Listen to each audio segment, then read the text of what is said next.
Hi, everyone. Hey, guys. Welcome to a podcast will save this relationship. I'm Josh, he, him. I'm Sarah, she, her. And on today's podcast, we talked about Funko Pops.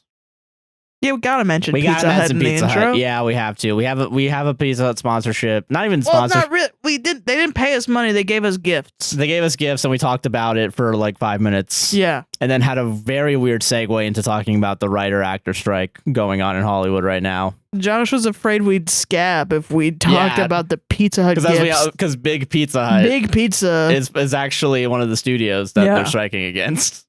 I don't think we are. I don't think we are. We didn't sign shit. We didn't sign shit. Yeah. But we love Pizza Hut. Thank you for giving us gifts, Pizza Hut, and free pizza. And we also did our Starkit's Prophecy. We did. It was Rushed terrible. Through it as per usual. Hated it so awesome. much.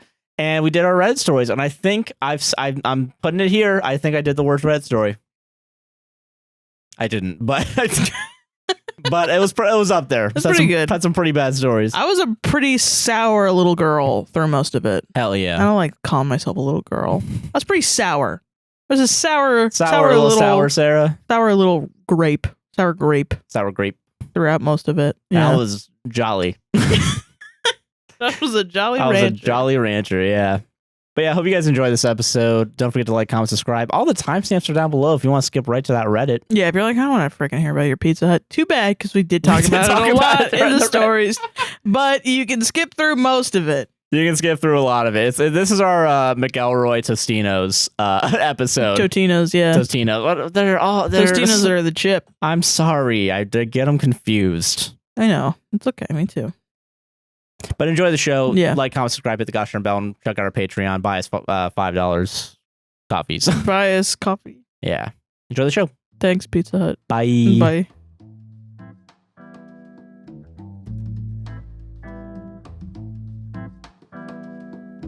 All right, so I know you want me to talk for a little bit before I hard cut because this is a comedy podcast. Yeah. In fact, we are in the top 50 improv. Because I decided on a whim to add ourselves to that list. Yeah. But I have a question for you, Sarah, before we start the show. What's up? What's going on? Is this your White Stripes moment? Where you start the selling out?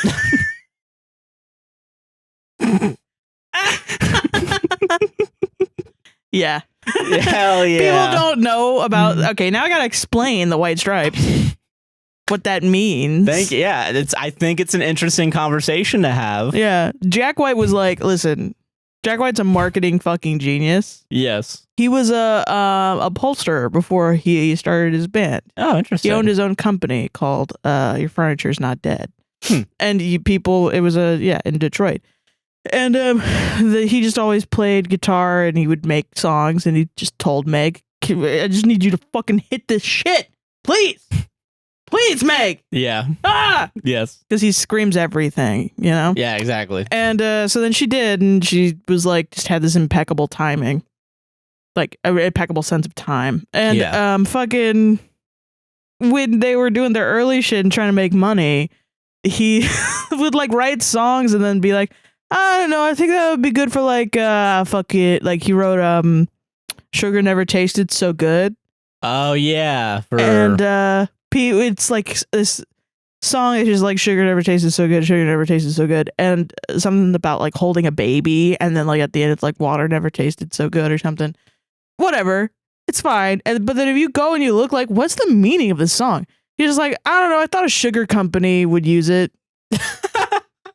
I just thought I could sell it to a sugar company, I guess. Hell yeah. So baller to make music to sell. To just sell it, yeah. I just think that's awesome. That as a teen learning about that, I was like, bro, yeah, hell good for him, yeah. And then he made Love Is the Truth. Yeah, that was for Coke, right? Yeah, it was a Coke commercial that I think only played like one time. Oh shit. I don't know. Or was it during the Super Bowl? I don't know. Probably not. I think I'm mixing it up. But I think it was just like it was one Coke ad and it's completely different from everything else. Yeah. Like, everything else is him screaming at the top of his lungs and yelling at women. And Love Is the Truth is him, like, his voice completely changes, completely saccharine, and it's so funny. Yeah, this is our White Stripes moment. This is our White Stripes moment. So, can I explain the backstory to this? Why this is a thing? Backstory to what? To I don't understand. having Everything's normal. A bunch of shit from Pizza Hut. What do you mean Pizza Hut? What are you talking about? What are you talking about, Josh? What are you talking about? Okay, so 3 months ago. Also, I got to get this off. It's really hot. Yeah, it's a good blanket. Thank you, Pizza Hut, for sending all this stuff. I'm going to say that off the top of my head. So 3 months ago, we got reached out by someone for a marketing brand to have pizza on the podcast, specifically Pizza Hut. We didn't fully read it. I don't think they were just like, hey, Pizza Hut wants to send you a gift. That's what we thought. Yeah, and I was like, all right, cool, sweet. And we want to send you some free pizza. And we were like, chill. And here's our address. They sent us a 19-pound box. And we were like, this is a human head. What the hell head. is this? Yeah, it's going to be a human head. This is a threat. This is a if we ever go to another pizza place ever again. Pizza, it's like, we know that when you order from other pizza restaurants. Yeah, we can't say other pizza places. For sure, that's for sure gonna be in the email. I don't think they want that. That's they common don't want us sense. to name any other. Yeah, but yeah, so we got a nice little note. It was like, hey, Josh and Sarah, here's some custom gear for you to enjoy while you find out who really is the asshole. Yeah. They said a-hole, because you can't. If you're a marketer, you can't say curse words. I don't know. But we didn't. I want to be clear. We didn't sign shit.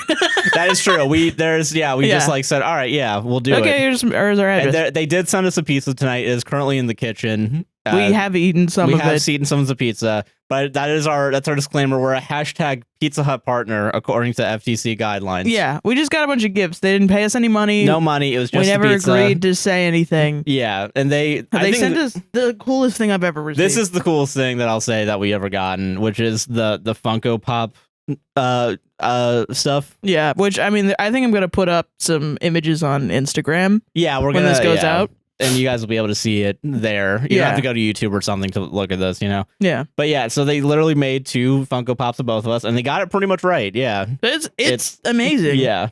I'm holding a little Pizza Hut box. You're holding a little piece of pizza, and then our hats and your beanie has pizza on it. A little beanie. They got it right. They went the extra mile. The Stanley cups were nice, and the West Elm blanket with the Pizza Hut insignia was nice. And we got some Bluetooth headphones too. Yes, and they're around here somewhere. Yeah. So we wanted to say that off the bat. We did get. Thank you, Pizza Hut. Thank you, Pizza Hut, for sending us stuff. Thank you so much. This was 3 months ago. We did not expect it to be. I was at work. Yeah. Doing my manual labor job. And I was doing my customer service job at the time. Yeah, during that time. And then this week, I was still at the same job, and you were here. The first week that I was like, I'm going to do the podcast full time. We get the Pizza Hut stuff. Which is crazy. Which is very insane. Spiraled me. It's very much. Yeah, this is. You ever look at a little into the version eyes of yourself? Of the void? Yeah. Yeah. This is a nice little footnote, I suppose, in the history of this podcast. Is our second or third sponsorship. I've never seen Pizza Hut sponsor a fucking podcast directly and commission artwork for it. It's pretty cool. The company is Unique Concept Studio.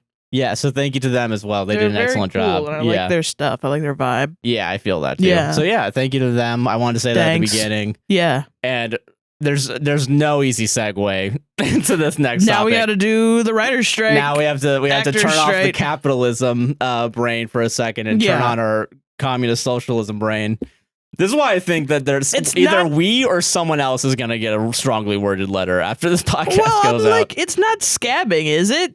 I don't think that. It's a pizza company. It's a goddamn pizza company. Yeah, that reached out 3 months ago too, way before even the writers were striking. Nothing to do. They're not writing. They're not writing movies. Yeah, I use an AI to write movies. Technically, commercial work is still. I'm not. Don't quote me on that. There's a lot of things going on with the strike. Maybe like technical writing or something. Yeah, shit like that. Journalism still you're still okay to do that. You know what I mean? Yeah. But with the actors specifically, I think there's some companies indie films can still get made using SAG SAG actors. Okay. I think some commercial work is still available as long as it's not movies or TV, because it's only with the major studios and streamers. I recommend going to look it up. I know there's an Instagram thing going around from SAG that's here's what you can do and what you can't do. Okay. And we can post it, and I'm also going to post the link to their fund down below.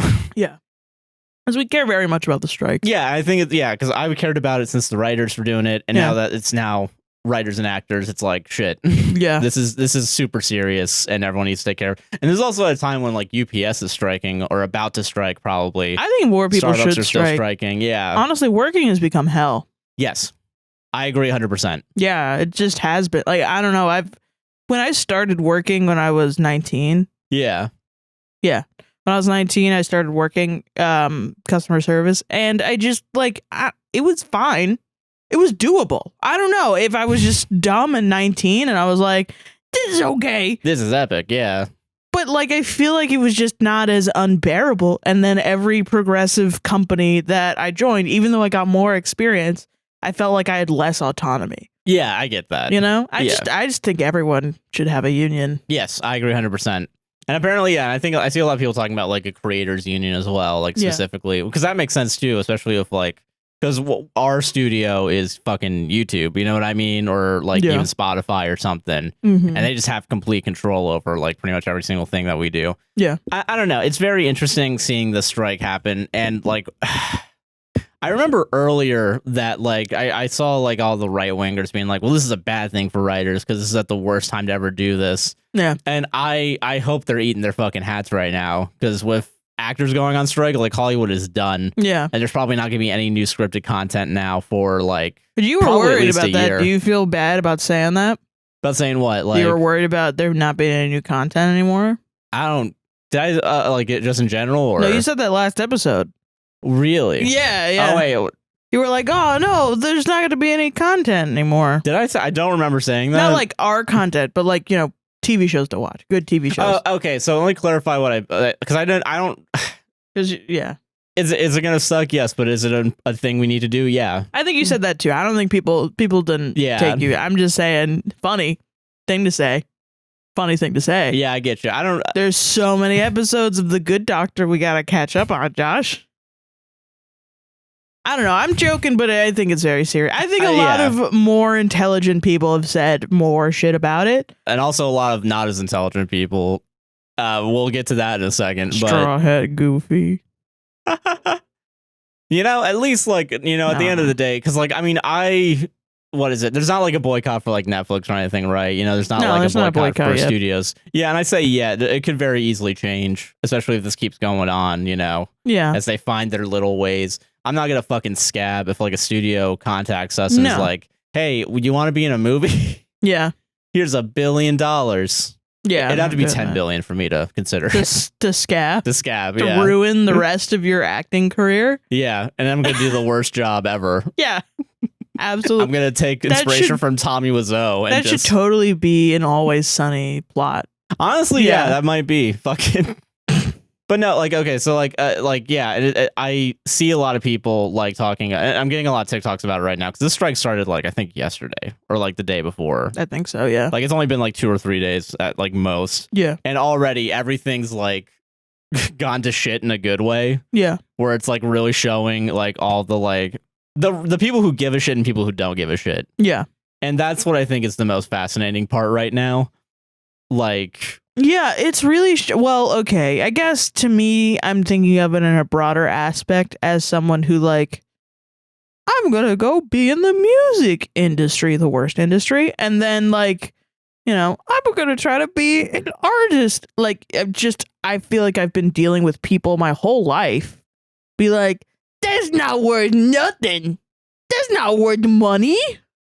You know what I mean? Yeah. And I think any creative person is dealt with people that say shit like that, and it's fucking false. Yeah, I think it's bullshit. Yeah, it's bullshit. And there's this idea that's gone around.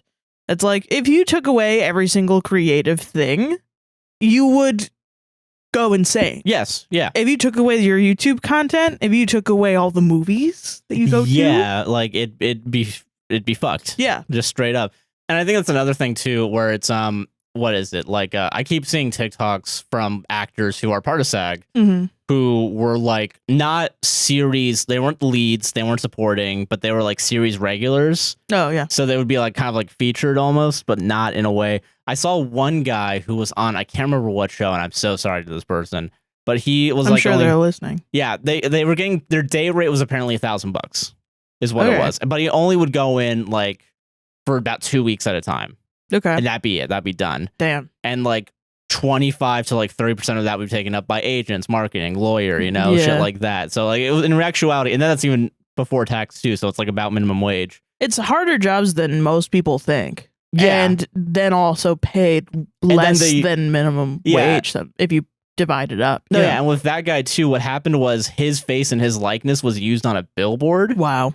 No money, no payment at all. Yeah. Wow. And that's another thing. And that's like, I think the craziest part too, because one of the things that the studios will not fucking budge on is the AI.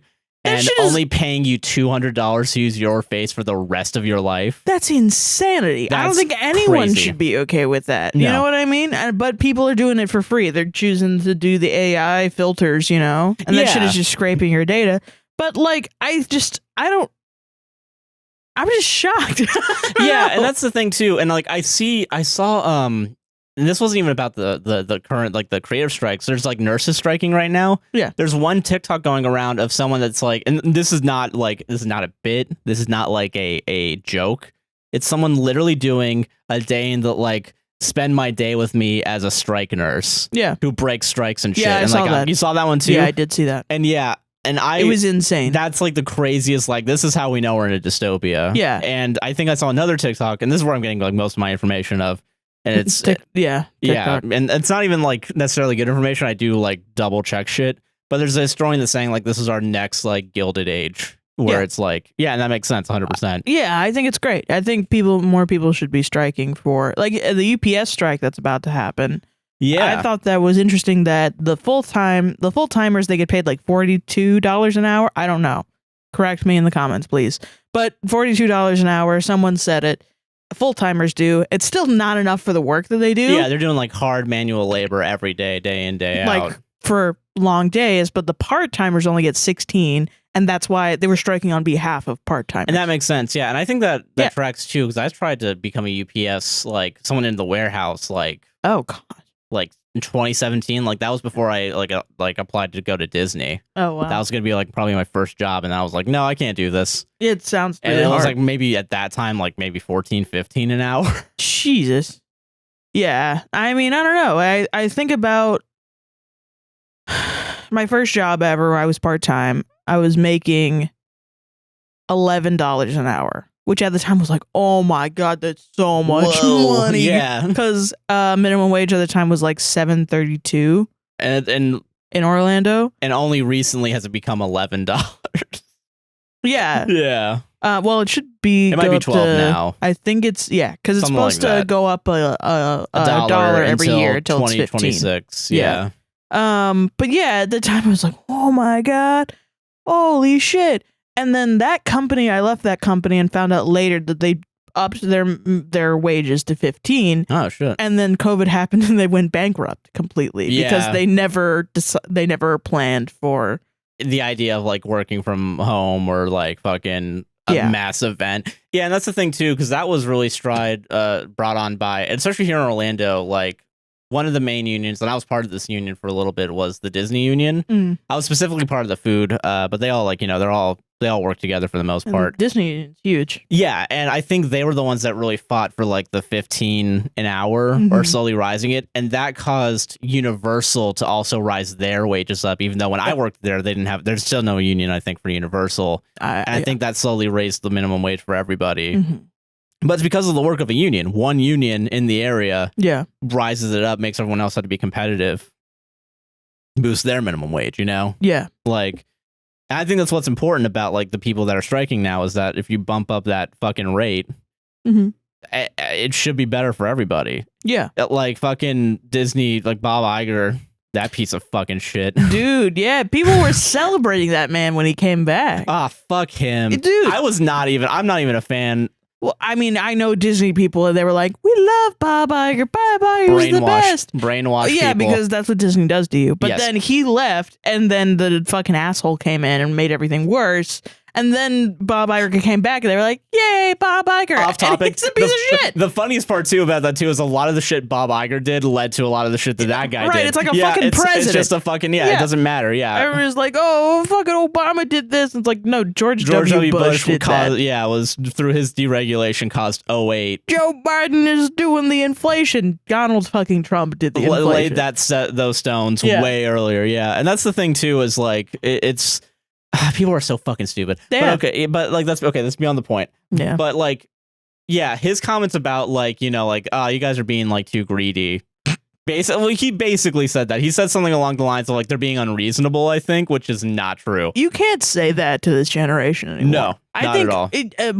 You did that too much to millennials when they were like, stop with the avocado toast or else you won't own a house. Yeah. And you know, that bullshit. And now Gen Z grew up seeing their older brothers and sisters. And what the torture they're going through. Yeah. And they were like, oh, fuck that. Fuck this shit. Yeah. Fuck that shit. And it's escalated to, you know, it's I don't know what I'm trying to say. I guess like social opinion is really important. Yes. You know? Yeah, 100%. And if just everyone believes in the same thing, you're going to force all the 1%ers to have to deal with it. Yeah, 100%. Yeah. And I think that's the like, yeah, and that's, God, anyone will do anything. And I think like we were seeing this too with like Howard Schultz with Starbucks. Yeah. Because he's so anti-union that he's looking more and more like an asshole every single day. Yeah. That he talks about, or it's like, come on, just go work somewhere else, guys. Yeah. He said that, and there was some fucking guy that was like, we're just gonna wait it out and starve these writers until they can't pay their mortgages. Yeah. Exactly. And that's and you know, evil. Pure evil. Yeah, that's pure an evil thing to say. Capitalism fucking that's just an evil fucking thing to say. Yeah. In a country like this that doesn't take care of its homeless. Oh yeah, sure. Or unhoused, whatever you prefer. Yeah. Disabled, doesn't take care of them. Doesn't take care of anyone who's poor. Anyone who's not white. Anyone who's fucking like fucking doesn't give a shit about any of those people. To wish being unhoused or homeless on someone like that is fucking evil. All the while you're paying yourself an extra $1 million because like, you know what, I said a good thing to that Deadline reporter. I should go get a yacht. I'm going on break.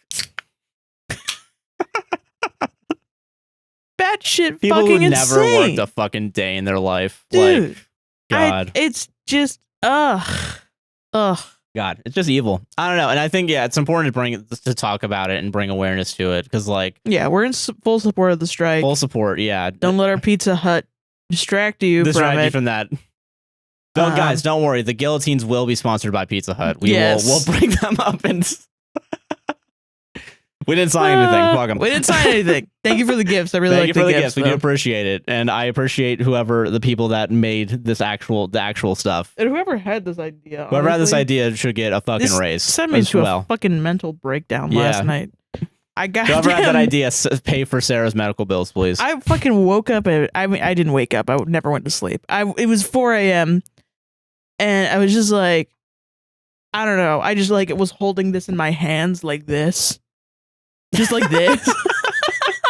I was just doing this and I was just like crying, weeping. Yeah, I get that. Yeah. At 4 in the fucking morning. For sure, yeah. Because I was just like, I can't even understand it. It doesn't even make sense as I'm looking at, like, I had to know that it's real. Yeah. You know?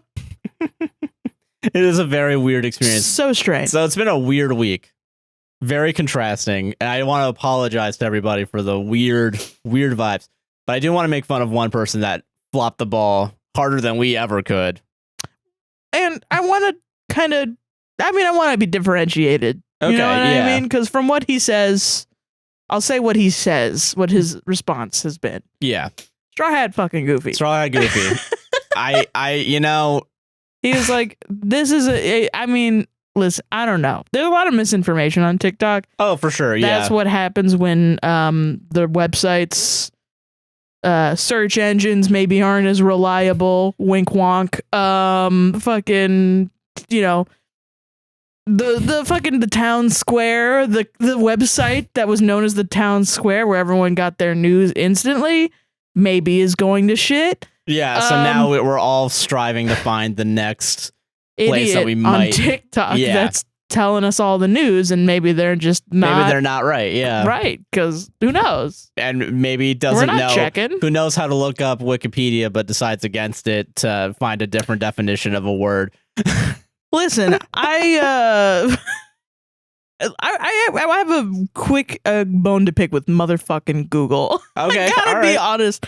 You go on Google right now, and you type in what is blah blah blah, and it'll be like it'll do the thing where it has like the big text, and it's like this is what it is. Yeah, and then you click on the article. Most likely, the opposite is true. Yeah, it's gonna say some stupid bullshit. Yeah, and that's fair.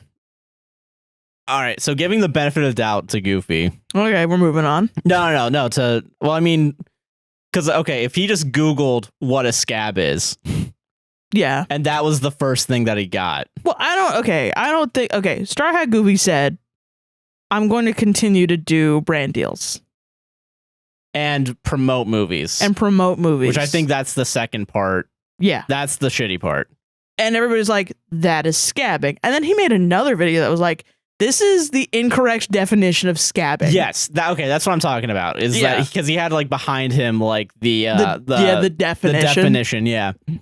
But it wasn't the Wikipedia definition like that Google. Everyone else was using. Yeah, he was using the Google one probably. Yeah. And listen, honestly, it could have been the first thing. I'm just talking about like how people get their information in general. That's not what I'm saying. Oh, okay. Sorry. Yeah. Okay. And then he was saying like this is not the definition of scabbing, where it's like, yes, honey, it is. It is though. Sorry, yeah, you have to listen to what the unions are saying. Yeah. They're saying don't promote movies. Don't promote movies or TV shows that are upcoming. Because that's the reason why fucking Matt Damon and all the other people they're left. like walking off of promotionals. Yeah. Yeah, and that makes sense. Yeah. Yeah. Like I don't think we're going to be seeing any more fucking Barbie promotions, Yeah.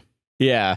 So it's very like what is it? So it's fascinating hearing that from him because his excuse before he said that he had contracts beforehand, like that were signed before. Yeah, he never said he had contracts. Which, if that were true, yeah.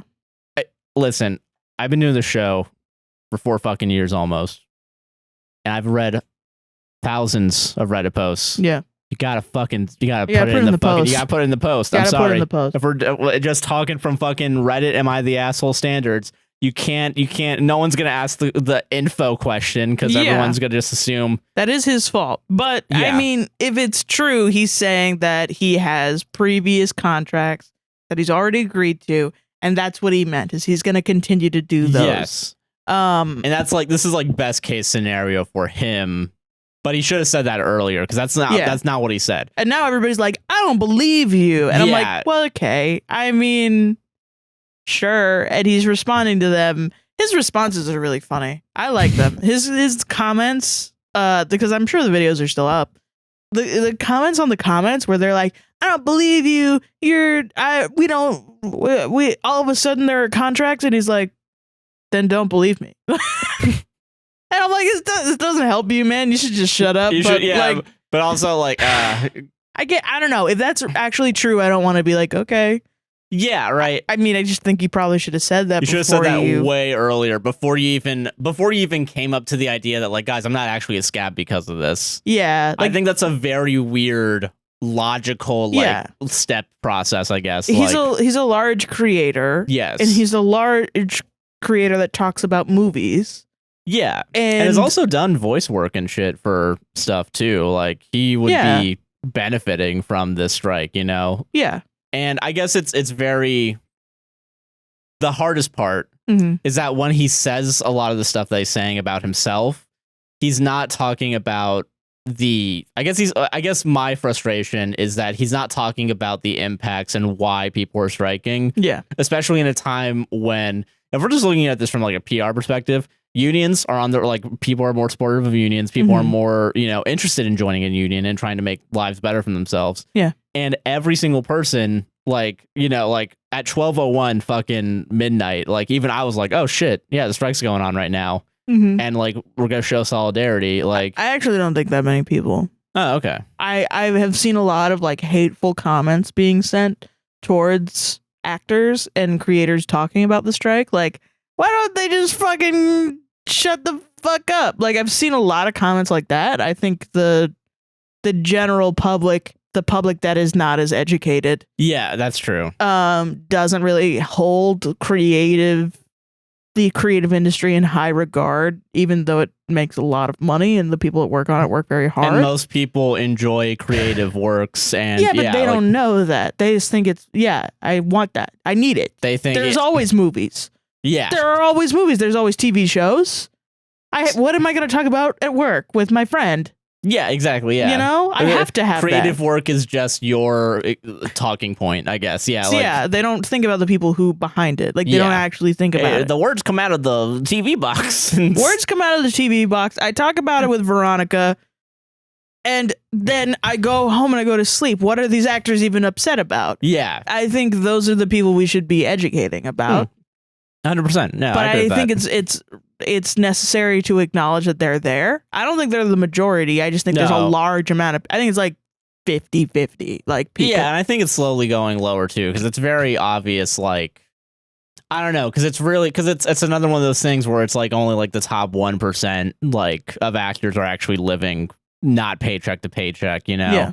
And then it's like, I think the actual statistics was like 95% need to have like a side gig or something to go with their work.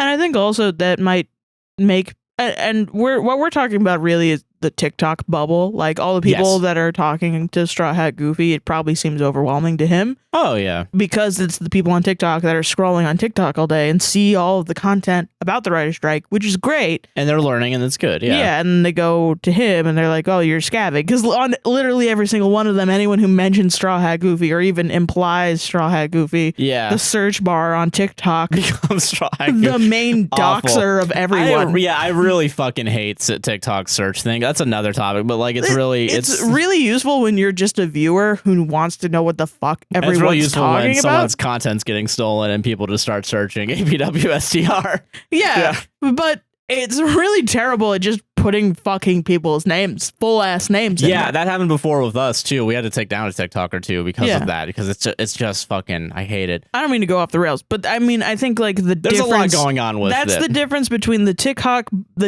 bubble of like people who think like this is what's happening versus like reality. Yeah, of like the people you go to work with and they don't even know what's going on. They don't even understand. They don't understand. They just think like, why are they? I see them on the TV screen. They should be happy. Yeah. Yeah.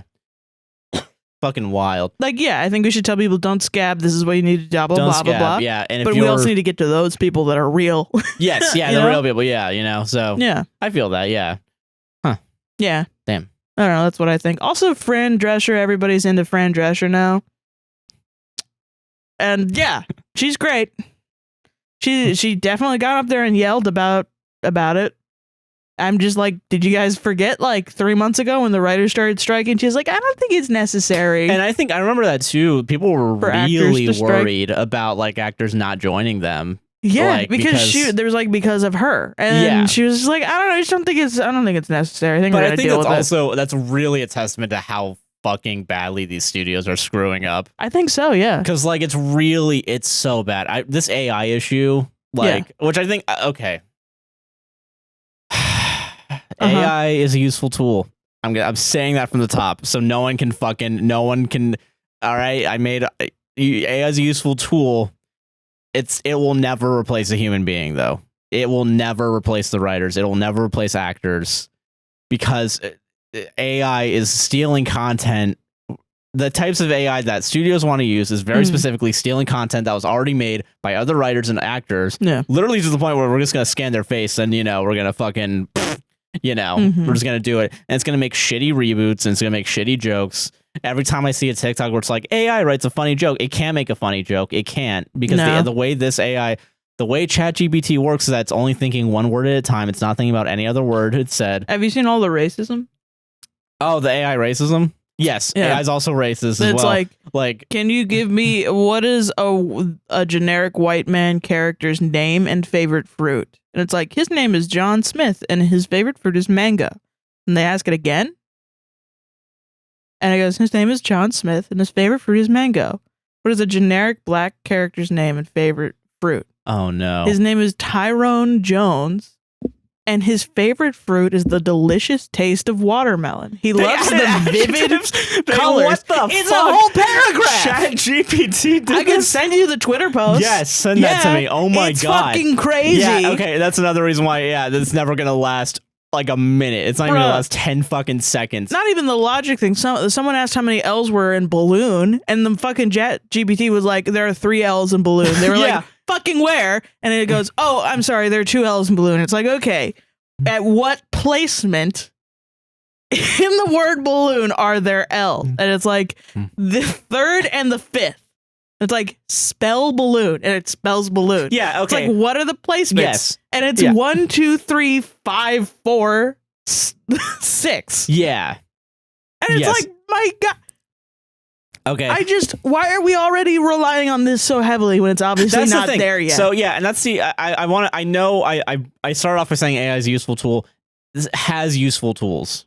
There's 2 things that I use every week, and I've mentioned this before, that uses AI, and that's I think you can fucking unsubscribe if you think AI is useful. I use auto reframe and auto transcribe, which are both auto stuff from fucking Premiere Pro. But those are very specifically because voice recognition and video recognition are relatively decent, and it doesn't have to create something. It doesn't have to do jack shit. Yeah, okay. That's it. That's it. I tried using, there's this fucking tool that I swear to God, people Autopod? Autopod. I swear to fucking Christ. I was going to say. People are getting paid off to promote this. That's a piece of shit editing tool. Josh, I think people just aren't fast editors like you. Well, no, because that's not even true. No. Well, Autopod makes you slower too. Because Autopod is a stupid fucking stupid fucking slut. It's a stupid dumb horse slut. It's not even gonna take any jobs. I swear, if you're an editor and you use Autopod, you're fucking A, you're lazy, and B, you're making shitty podcasts. I'm sorry, you are. Holy shit. Because Autopod has a stupid strict set of rules that don't give a fuck about like your tone of your podcast, the vibe of your podcast. That's why that's a shitty fucking tool, is because it's very strict, it's very fucking dumb. Yeah. And also like, because how it works is it only looks at your audio file. It doesn't give a shit what you're doing on screen. Already bad if you're a video podcast. That's dumb. That's a stupid fucking thing. Yeah. And then you have to go back and rewatch the whole goddamn thing and fucking switch things up, and it takes forever because it's not just clicking 1 and 2. No one knows what you're even talking about. But my point is, AI is nowhere near and is never going to be to a point where it's going to be a useful creative tool. It's going to be a replacement. Yeah. It's not even like a fucking, it's not even that good of a replacement, because you still have to change everything. Like even when I use like the auto transcribe and auto reframe, there's times where I have to change it. Well, that's what I'm fucking saying. I'm saying like, I don't know, it maybe will make you faster if it's something that you're like, just get good at it. That's my personal opinion. I feel like a fucking old person, because everybody's like, oh my God, I love the AI fucking filters. I love that. And I love ChatGPT. I have worked with people who spent their time just typing shit into ChatGPT like in their free time because they love it. ChatGPT's my friend. I don't even think I've made an account on ChatGPT. I've never even used it. I've never even looked at it, and I don't want to, and I don't care if you're like, oh my God, Sarah, you're so old and dumb. This is the thing I'm putting my fucking foot down, and it's going to be holograms next. Whatever. I don't care. Bury me in the ground. Dig a ditch in my backyard and I'll have whole time. You know? That'll be my creative shit. If I have to fucking reject modernity, I will embrace tradition and dig a fucking ditch with a fucking manual shovel in my backyard, and I will lay down in it and no one will bother me. My grandkids won't bother me. Granny, look what we made with ChatGPT. I don't give a fuck. Sadie, whatever your fucking name is. I'm gonna go live in my hole, and the hole is my grave. And you know what? And you know what your grave is? It's the world that you're creating. The shitty fucking world that you're creating.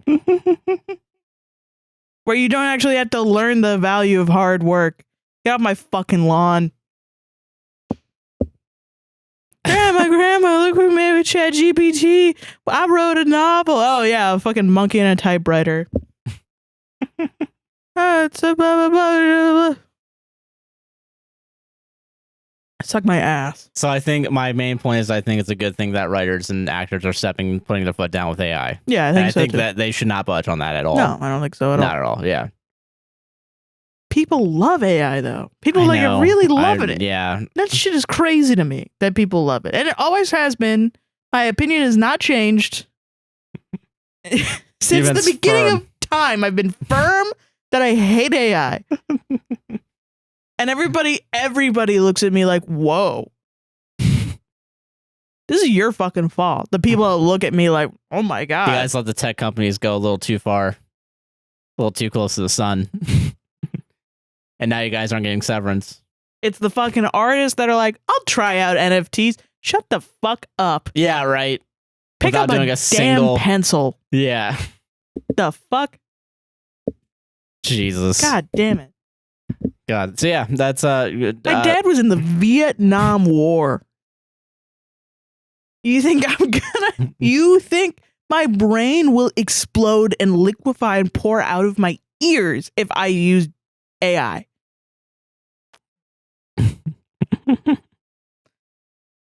God damn it. You know, you're using AI when YouTube recommends you the Order newest Pizza Hut. Pizza Hut, I'm so sorry. You sent the wrong. That was the wrong week. It was the wrong week. It was the wrong week. You're gonna hate the stories. You're gonna hate the stories that are on this one. Appreciate you, we do appreciate what you did, Pizza Hut. Anyway, yeah, I don't know. I think let us know, send us an email if we have to censor out parts, and you just give us timestamps, and I think it'll make it funnier. I think they're never gonna know. Do we have to send them the episode for them to approve? No. No. We didn't sign a fucking contract. They didn't use ChatGPT to write a fucking legal contract and send it to us. So they don't, yeah. That's fair. That's it. Damn. They did use ChatGPT to ask to find out what this podcast. This whole thing, we were talking to a bot the whole time. Yeah. No real person. This letter, ChatGPT wrote it. ChatGPT, yeah. A podcast will save us relationship. That title written by ChatGPT. No feet. ChatGPT. ChatGPT did it. Starkit's prophecy. ChatGPT. Oh God, we gotta read that. Yeah, we gotta weed. Yeah, we gotta weed that later. We gotta weed that. We gotta weed that. I don't know. I think this is an important issue. I think so. I think yeah. And I know we're joking about a lot of this shit, but like it's at the expense of studios. Yeah. And greed. Yeah. Yeah. I mean, yeah. I think. That's why I guess I don't bring it up to the like, oh, we're just trying to use AI to fucking, like it's a new technology. We want to use it. I don't think that's the argument. I think the argument is I'm the 1% and I want to exploit my workers to any availability that I can. That's why I talk about that more that's fair. Than the AI. Yeah. Because the AI is just, it's the regular ass conversation that we've been enabling with the oh my gosh, I love the fucking... whatever that shit was called where it stole people's art. NFTs. Fucking NFTs aren't AI, but it Dolly, is. What was it called? Yeah, the Dolly thing. Yeah, Dolly, yeah. Fucking Dolly, fucking the fucking AI filters on TikTok. I see every damn day. ChatGPT, all of it, everybody's using it and it's enabled it to this point. I think that's a shame and we should all take accountability for that. But I think also it's that we've this fucking boomer and Gen X mentality of like, you gotta work really hard for no money because that's how it is. No, you don't actually have to do that. And if you decide to go into a creative field, you shouldn't just expect to not have any money. Yeah, and it shouldn't be like a fucking gig economy. That's actually fucking fucked. You're getting paid the bare minimum for your work every single time, and you're forced to work 7 different jobs at one time just to fucking stay alive, you know? Yeah. Fuck, man. It's so shitty. I mean, and I feel that fundamentally as an artist, I feel like everyone, even if you're not a person who is going to make money from your art, should be doing art. Yeah. I just think that 100%. I think, and I think also just as a personal aside, this week is the first week I've not worked since I was 19 years old. And Even since like COVID too. Yeah. Like. Yeah. Yeah. Yeah. I worked all through COVID. I was quote unquote an essential fucking worker. Yeah. Yeah. And I've gone off the fucking deep end. I have gone off the fucking deep end, and I've realized now that when I was going to work, I was putting all of the sadness and emotions that I did not process, and I was like, thank God, I don't have to process this shit for 8 hours. Yeah, and you just go in, shit go away. out. Yeah, clocked in, didn't think about anything, cried anyway. Yeah, because they got to get out somehow. But then you're also packing on more trauma and like more shitty shit from work. And then I would clock out and come home, and I would just be like, "Why am I so unfulfilled?" Yeah, and so I think that's now I have. I'm sorry, I'm gonna interrupt you. No, now I have a whole fucking week of nothing to just sit around and do work too. But I've realized, oh yeah, you're supposed to do things. You're supposed to enrich your life, actually. Even if you do work, you actually are supposed to do that to be healthy. Yes. And yeah, I think one of the things that really, and I think this is like the misconception that boomers and like Gen Xers have, is that kids don't want to work these days. And that's not fucking... Well, their opinion is like, okay, you work really, really hard for most of your life, and then you can retire, and then you can be fulfilled. Well, that's not even, that's that. But also, our issue isn't necessarily with working. I think a lot of people do enjoy. No, everyone loves to work. People love working. When people started working from home, they worked more. Yeah. Because they love being fulfilled in their work. Yes, but the thing we don't like is the current conditions of our work. That's the difference. That's the... Well, obviously. Yeah, no, I mean, yeah, and I'm just saying that to say, you know what I mean? Because, like, just have it out there. I don't know. It's very, like... But you need to also fulfill, like, be fulfilled in your life and go out and do things. Yes. And realizing that this past week has been really hard, because that shit is hard. It's hard to want to get out of bed and go outside and go to a fair. Yeah, or, you know... Go to the beach. I don't want to fucking even, do that. Just go on a stroll, go on a walk. I don't want to walk down the fucking street. I don't want to do that. I want to see another fucking asshole because I know that they're calling the places I used to work at and screaming at them. And I don't want to fucking deal with those people. And it's a realization that, yeah, actually to be healthy, you actually have to like enjoy people and life. Yeah. And that's really difficult. And After I think working, a lot of these miserable boomers and Gen Xers don't do that. And they've just, they're like, I'm going to do it later.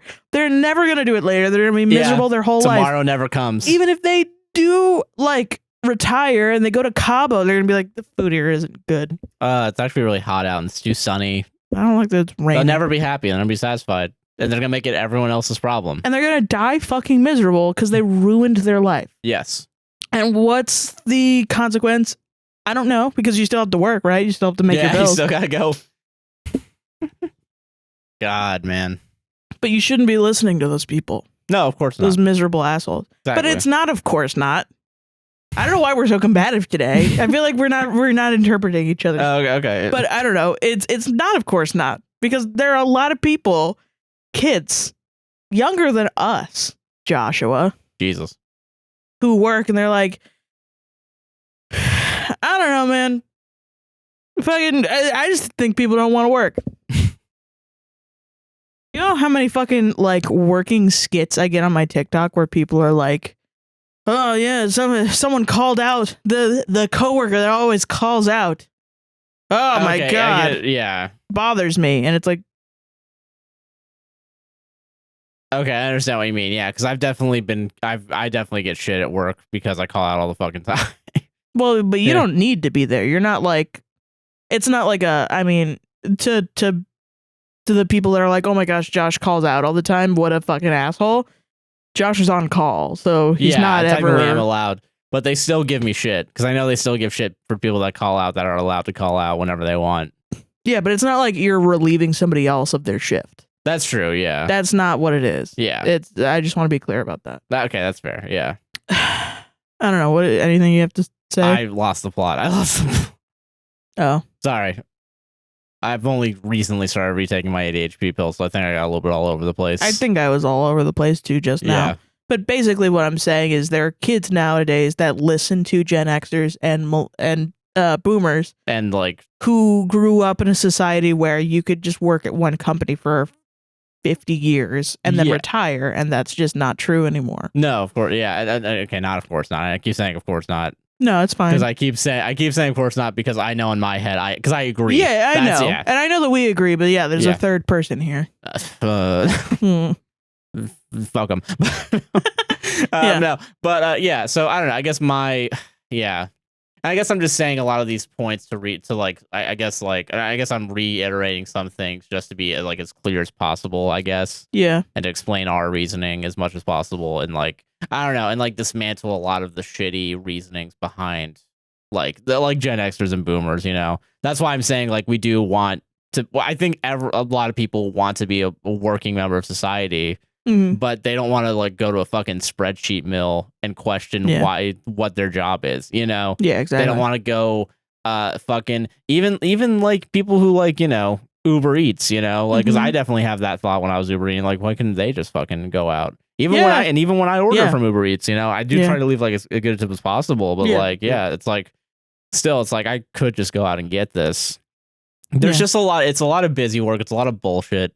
It's a lot of people like trying to like what is it? It's a lot of people in higher positions of power thinking that they can just make everyone be busy and not think about their lives, not think about anything. Because like when you create a culture where every person that works like a 9 to 5 doesn't need to be there for 9 to 5, but can't leave.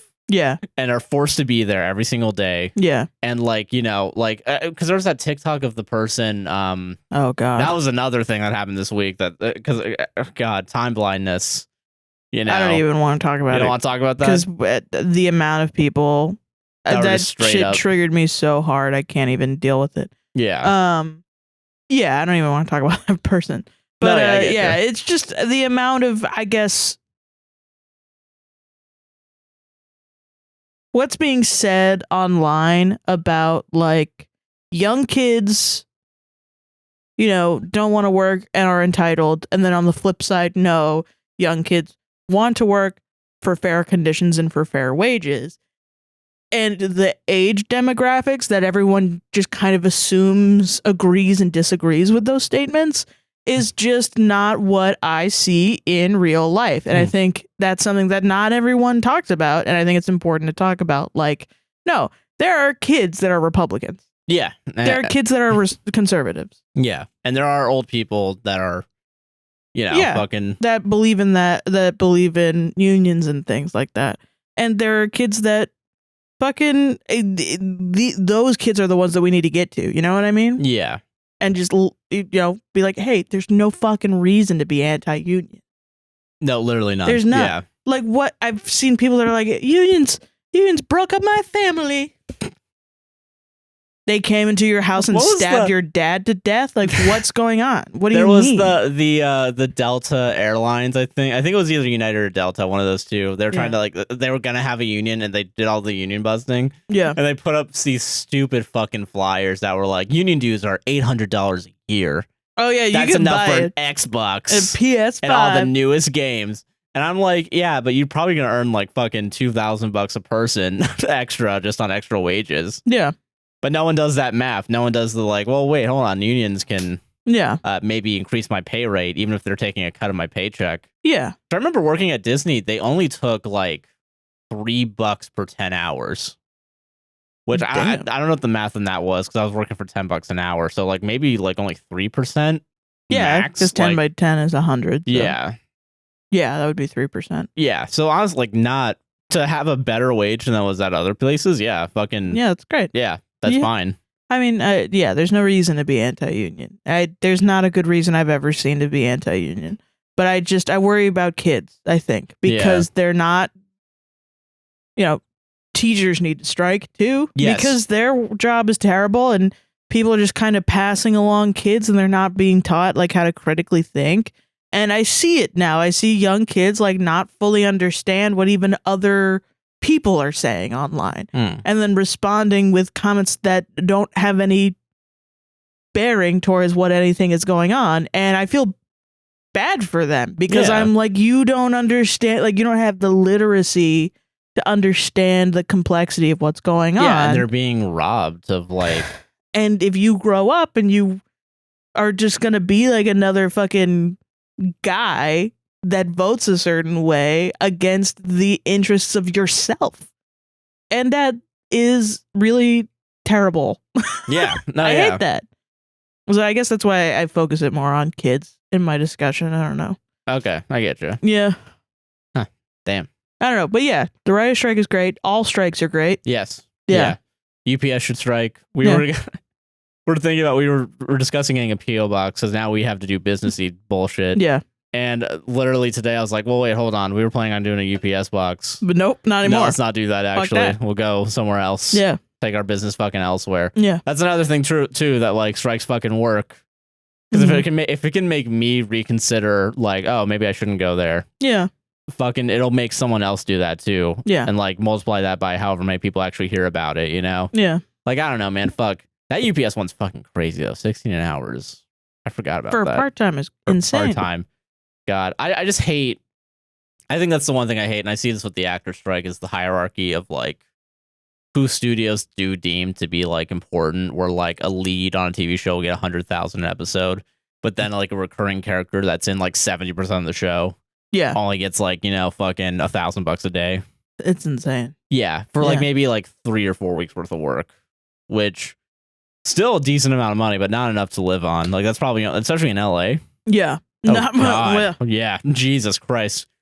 Like, yeah, if you think that your shit at work is unfair, it's like triply, quadruply times as unfair. Yeah, and that doesn't make your thing any less unfair. No, in that's fact, what you I'm should saying. fucking strike. Yeah. Having a job is morally gray. You know what I mean? Yes. Yeah. Having a job, unless it's like CEO. You know what I mean? Yeah. Yeah, CEO of Google, I think. We can all kind of agree. Yeah, you know. Hold on. But having going and just having a job is fine. And it's not good to have a job. It's not bad to not have a job. It's not bad to have a job. It's not good to not have a job. You know what I mean? Yeah, exactly. It's just what you have a job. Is. And that's the system we live in. Yeah. And because the system we live in, you shouldn't criticize it, actually. Did you know that? The system? Yeah, we shouldn't criticize capitalism because we live in it. What is that? Are you saying that that's what I was going to say? No, I'm joking. I'm joking right now. I'm sorry. No, I forgot what I was going to say. Shit. I'm sorry. Fuck. It's morally great to have a job, but so by that logic, every single person that has a job should deserve equal and good wages. You know what I mean? Yes, every single job. From an account executive all the way down to a fast food worker. Oh, yeah. You know? Yeah, and like it shouldn't be like every single person when you have the means of fucking production, like if you're using those means of production and you're only getting like what is it, maybe a penny for every $1, and that's not even true anymore. You know, it's like you're getting a penny like for maybe every $10. Yeah, that your shit makes, and and like if you especially if you work in a fucking like customer facing job with the POS like right in front of you, you know how much money this company's making at any given time. Yeah. And you can very easily do the math of like, man, I'm getting underpaid. Even if you don't have a POS, like I used to collect bills for like people would call in and pay their toll bill. Yeah. And I would collect $1,000 payments. And I would do that every day, and I would get screamed at and abused every day over the phone. And it was just like, I'm getting paid. I think I got paid at the time. This might have been before. This might have been less than 15. No, I think it was 18 because I was at the airport and they're still paying us the same amount because it was during COVID. But when they I was were on going the to bump it down to 15. They did eventually bump it down to 15. Yeah. Because they dissolved our positions. Yeah. Yeah. But I think if you just, the fucking shitty part about that was there were people who worked up to that position because it wasn't an entry level position to get on the phones and get screamed at about the toll. Yeah. You had to work up from a data entry license plate person making $10.75 an hour. Jesus. I don't even think I think it was like $10.30. God damn, it's all the same. Actually, I think it started out as 10, and then I got a raise for like 30 cents. And I think might have been, actually, yeah, you're right. 77. So it was like $10 an hour for typing in license plates all day for 8 hours, and then you worked your way up to customer service. And the customer service on the phone was like 14. So at the time during COVID, those people were paying the people who had done that, who had worked their way up, were getting paid $14, and the people from the airport who got paid $18 an hour because they were funneling money into that to hide it from the city of Orlando, where we were being overpaid. Pretty awesome. I mean, everybody should have gotten paid 18. Oh yeah, everyone should. Yeah, that's my original point. You want point. a funnel, yeah. But it was like, why are we getting paid 18 when everyone else is getting paid these dog shit wages? Yeah, exactly. It's yeah.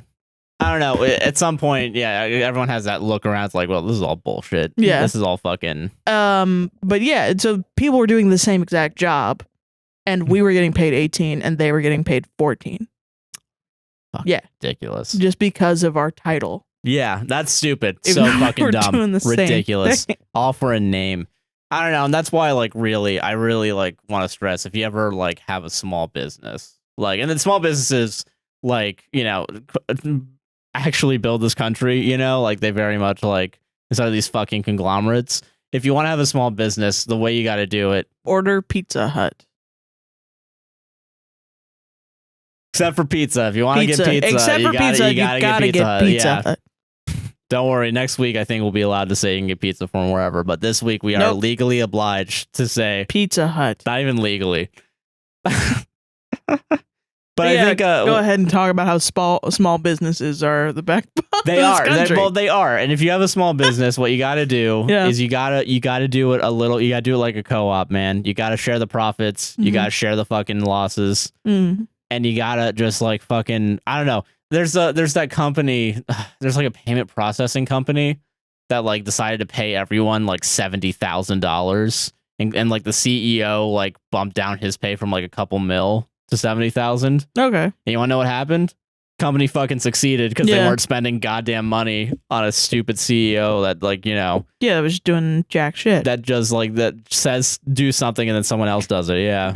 But I think also, I don't know, if you're a small business, you don't want to run it like a co-op and you're actually in it to make profit. Fuck it. I'm not going to judge you. I don't know. I'm not going to judge a small business first. You know what I mean? No, yeah, that's fair. Yeah. And I think that's the more reasonable take, is like, we're all against the 1%. That's it. Yeah. That's, I think, what we can get people on. Like, I think that's the way to get people to understand it. It's not, I'm not going after small businesses that are like, yeah, I get paid this amount and my workers get paid this amount. You know what I mean? Yeah, I get you. Yeah. Don't abuse your workers. Don't abuse your workers. Don't fucking underpay them. Yeah. Pay them living fucking wages. Yeah. But if they're like, what, a co-op? You guys are fucking crazy. Yeah. Fine. All right. Whatever. Yeah, we are. Sorry, we run this as a co-op. We do. I do. Yeah.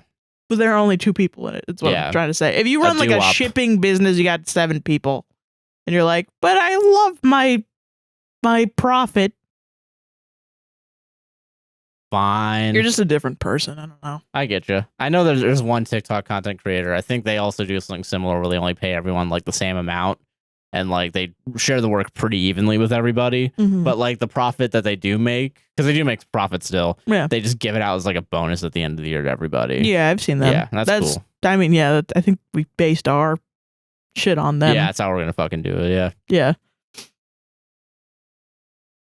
Buy Pizza Hut? Is that what we're supposed to say? Yeah, I think the main point is that to buy Pizza Hut. If you should buy Pizza Hut for the picket fencers. Everyone, Pizza Hut. You know what? Pizza Hut. You should buy a bunch of pizza for the writers and the actors. Yeah, you should. You should donate your pizza to them. Do you want to have a good fucking PR image? You should fucking do that. I think you should do that. You should do that. They're not gonna fucking listen to this show. No, they won't. Maybe they will, but who knows? Yeah, and if they do that, I will personally donate. $100 to the entertainment fund. Like, we aren't gonna do that anyway. We're probably gonna do that anyway. But Yeah. well, we have to threaten them with something, Sarah. I don't know. If Pizza Hut, if you do that, I'll buy Pizza Hut forever. Yeah, we'll For never the go next to 10 another. years, Yeah. I'll only buy Pizza Hut. Yeah. We'll do. Yeah. That's balls in your court. Yeah, balls in your court, Pizza Hut. Do you want a customer for 10 Pizza years? Hut partner. Hashtag pizza partner. Pizza party. What's the hashtag? Sorry, they wrote it on the note. Pizza partner. Hashtag Pizza Hut partner. We have to put Pizza Hut partner in the. Did you mention Pizza Hut partner? But hashtag Pizza Hut partner. By chance. You did multiple times. Anyway, did you remember this commercial? Flexible building sticks. Shape them, wrap them, stick them. But you can't break them. Magical wax over super strong string. Make Bendaroos do most anything. Draw with Bendaroos. No need for crayons or pens. Just bend any colors and watch the fun begin. They stick and stay and then lift away for non-stop play. Build with Bendaroos. Make flexible snakes, a gorilla that shakes, or an entire colony of Bendaroo bugs. Bendaroos always hold their shape, so you can I do remember that. mid-air and just hang it there. Oh, it says Josh. Oh shit. Yeah, I know. Oh my god. Transform. That's you. Turn ordinary bottles into fashion models. Change a cereal box into a guitar that rocks. Or paper planes into magical masks. Decorate with Bendaroos. Liven up lamps and frames. Put signs on furniture and doors. Or make a picture on the wall and then remove it all. No glue, no stains, no mess. Bendaroos fantastic window art. Make gear for your action figures or furniture and The clothes dumbest for your podcast dog. we've done. Bendaroos So everywhere. we're never In the gonna have a car sponsor or at after the this. restaurant. Use There's no Bendaroos fucking to way. connect the dots or make coloring book Honestly, that's probably for the jump off best. the page. Bendaroos awesome games Yeah. like Wizard Chess. Patreon.com/APWSTR. There's so much Keep us- when you play with Bendaroos. This is a long fucking commercial. Anyway, apparently they were pieces of shit. Those things Bendaroos. Apparently they'd stick them on your wall and they would leave marks. Ah, that sucks. Damn. Get wax all over your child. So when I was doing that bit, I just had a little bit of a brain blast moment. Yeah. Do you remember in the On Cinema Oscar special Yeah. when Tim starts breaking character because Greg is holding like a VHS of a movie and he like looks at it and then slowly brings it to the camera to like show it, but like it's still off frame. And there's like I don't know how to describe that It's so scene funny. because he's like it's like they're trying to go to like take a little break, but he's like breaking so hard where he's like, It's just the earnestness of Greg is so funny. yeah, it's so That good. he just loves VHSs, man. I don't know. Fuck. Anyway, yeah. Support strikers and buy him Pizza Hut. Yes, do that, please. Fuck it. Buy Pizza Hut. I feel like You know the what? entire time I felt like I was I was saying I'm pro strike, but my vibe was not pro strike, and I don't know why. I can't tell you why. I am pro strike, guys. No, yeah. Believe the words that I say, not my we are tone, very much, please. We are very much I'm pro strike. fucking autistic, okay? I don't know. I can't change it. I can't change it. This podcast is all over the fucking place. Oh my god, this is the worst podcast I think we've ever done. It probably is. It probably is. Yeah, we still have. We have the worst. I have the worst Reddit story I think I've ever had to read. I'm piping it up. There's gonna better be pretty bad. There's a countdown timer to the Yeah, worst to the- story. Josh has the worst story in T minus. You better actually put that in. It'll like slowly fade in and fade out. Yeah. Okay, we weren't affected by the AO3 DDoSing. Wait, what? AO3? AO3 was DDoSed. The fuck is AO3? AO3 is a fan fiction website. It's very Oh, okay, popular. sweet. I get all this off of Wattpad. Awesome. Chapter 24. I think this is supposed to be the Bible, The Bibble. but it's spelled the Barrel. The barrel. No, the Barrel. The barrel. BARLE. It might, oh man. So yeah, it might be bile. It might be bile. It might be bile. Starkling was so upset. She was angry and confused. Starkling, why? She yelled angrily. I don't remember what happened last time. I'm not gonna even. Who knows? It Who doesn't cares? matter. Yeah, go watch that one. Who gives a shit? Yeah. Yeah. Starkling can't help you now, said an evil voice. There's nothing they can do for you. Who said that? She asked in fear. It is I, Hollyleaf, said the voice again. Oh shit. The return of Hollyleaf. Then Hollyleaf burst out. The whole of ShadowClan, all of ShadowClan was with her, and the Dark Forest. Hell, okay. Oh no, yelled Starkit, StarClan, help me. I guess like a fucking like a bad GTA prop. Who fucking knows, man? Oh no, yelled Stargleam, StarClan, help me. And then the warriors of StarClan came down from the sky. They joined Stargleam, told her, we will fight with you, Starpaw, because you saved us once. Cool, why? Said Stargleam. And they started fighting the cats. Starstar and Hollyleaf had Hollyleaf pinned down. Then suddenly, she felt a move inside her. My kits are coming, she yelled. What a bad timing. Chapter 32, The Birth. I really hope it's just Cat Jesus. Like, it's literally just like...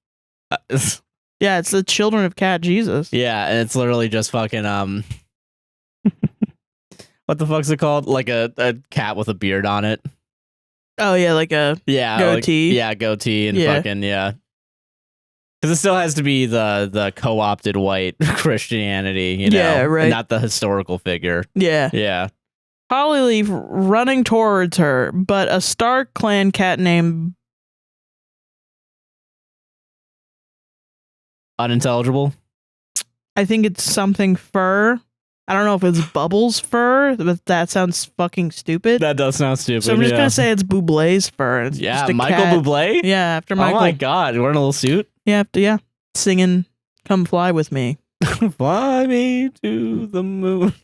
I don't know if he sang that one. Has he not? Well, I don't he might have. fucking know. I don't listen to the I'm not a Bublé head. I only listen to the first 3 Michael Bublé albums. Good for you, hipster Bublé-ster. Motherfucking home. Y'all know about some Home by Michael Bublé? No, you don't. No, You're not I don't. a Bubléer. Jumped in front of her, Bubbles for jumped in front of her screaming, no! She jumped in front of her screaming, and Hollyleaf hit him instead. He died. That motherfucker died. Can you believe it? Damn. Michael Bublé fucking died. Damn, I think we were just introduced to them too. Stargleam would have been really upset, but her kits were coming. I got more important shit to deal with right now. Sorry, Michael Bublé. She almost screamed out in pain, but she was a strong, brave cat, and so she didn't. It hurt a lot. There was a lot of pain in her stomach, and suddenly there was blood everywhere. She looked down, and there was a break in her stomach. Hollyleaf was finished with bubble fur, so she was coming toward her again. No, Stargleam wailed. But just as Hollyleaf was about to hit her, it was Blue Star. Stargleam watched in anger as Blue Star knocked Hollyleaf over. Watch in anger? I'm so confused. This is like, man, this is really the Twilight Breaking Dawn Part 2 vibes right now. Yeah, I hope they really all wake up at the end. Yeah, it's just like, oh, this is what would have happened. Yeah. So you shouldn't even try. Yeah. But just as Hollyleaf was about to hit her, it was Blue Star. Stargleam watched in anger as Blue Star knocked Hollyleaf over, and she put her claws in her throat. She made Hollyleaf unconscious. But before Hollyleaf went back, she scratched Blue Star. There was red blood coming from her chest. I love you, Jazz Paw. I always have, said Blue Star when she died. Blue Star, no, said Gleam Star. So confused. Yeah. She was sad, and she hurt from her was going to...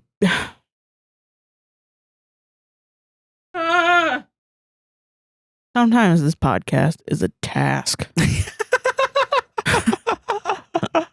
I really gotta be honest with you guys. Sometimes it is a task and a half. And there's no real reason for me to even... It's not that hard, but somehow it is. You know? I don't know if you get this. No, I get it. Yeah. No, yeah. I totally understand it. Don't worry. This has been a weird podcast, so you're fine. I get it.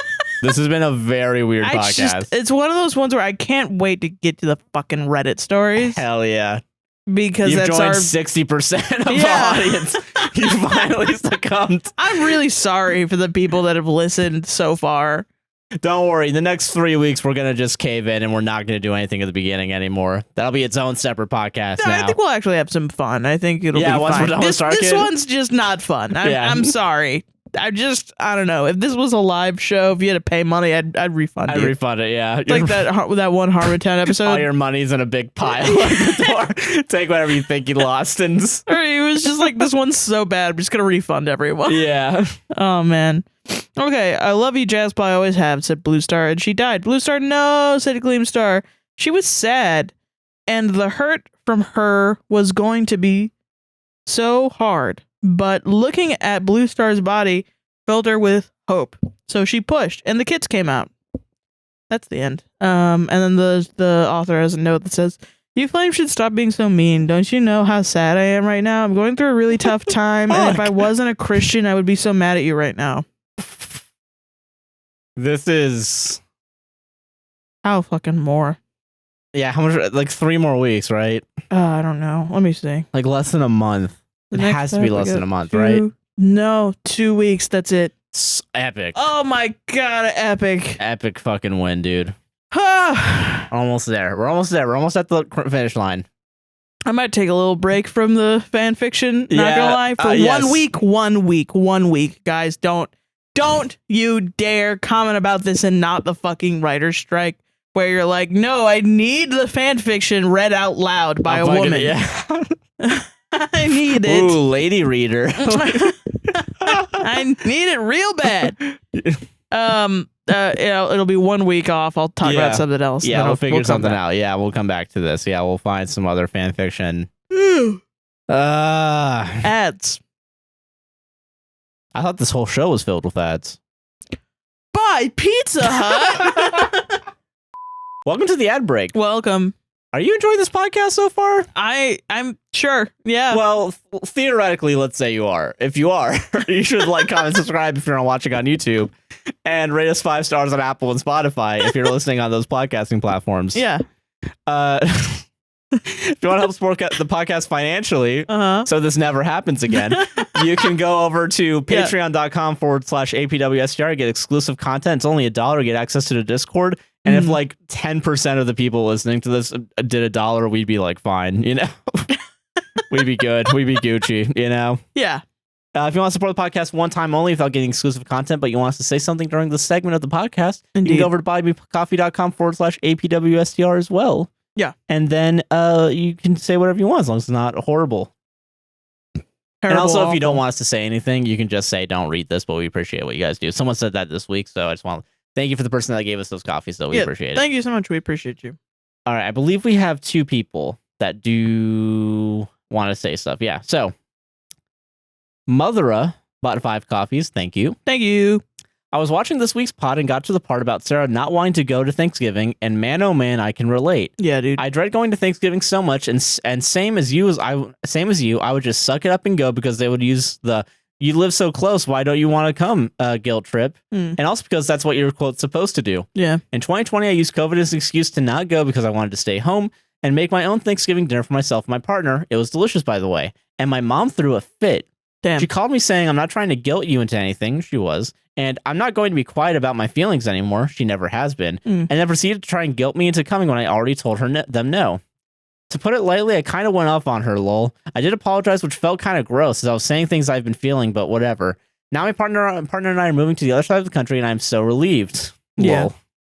You can read this on the pod or not, whatever you guys feel is best, but Sarah wanted to thank you for always being honest about your experiences with your mom. It helped me unpack a lot. Love you both. I'm respectfully gay for Sarah. Josh, great work with the uke. Okay, thanks. Bye. Thank you. Yeah, no problem. Yeah. Oh, yeah. And I feel that. It was weird because I was in a different state from where Thanksgiving was happening. And I definitely felt like it was like, okay, we gotta fucking go. Still. Yeah, I get Still even, like, still having that after guilt. all that time. Yeah. I don't know. It's weird, but yeah. But I'm glad you didn't go. Fuck them. Yeah, fuck them. All right. I think this is the one I have to say. Not have to say, but they said that, yeah. Okay. Tori, they, them, bought 3 coffees. Thank you, Tori. Thank you.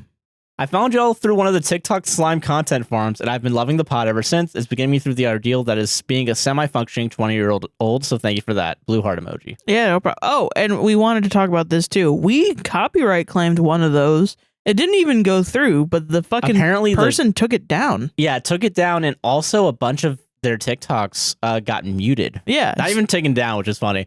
but just straight up muted. Just muted. I don't know why. Maybe it was part of that, but like maybe. But I honestly like I am going to, because now I know what TikTok needs from us to copyright strike these things.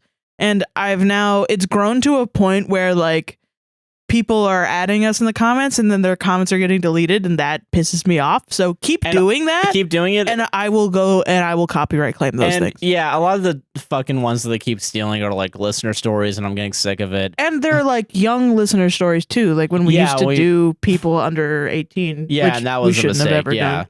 And we're now paying for it because now it's just out there on like someone's fucking server. And it sucks. There was one where they were talking about an instance that happened between a 13-year-old and an 11-year-old. How disgusting is that it's fucking getting stolen spread and just spread. Yeah.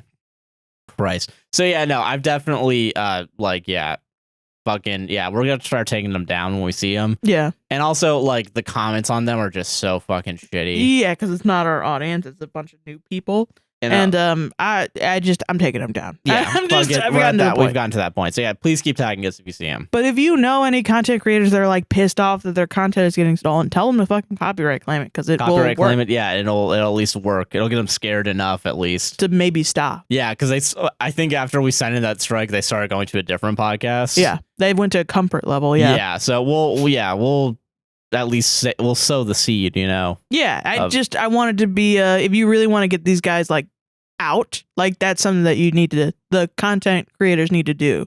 Yeah. All together because until it's TikTok shitty. has a better system. Yeah. Yeah. Fucking sucks. Yeah. God. Make your own damn content. Damn right. Solved it?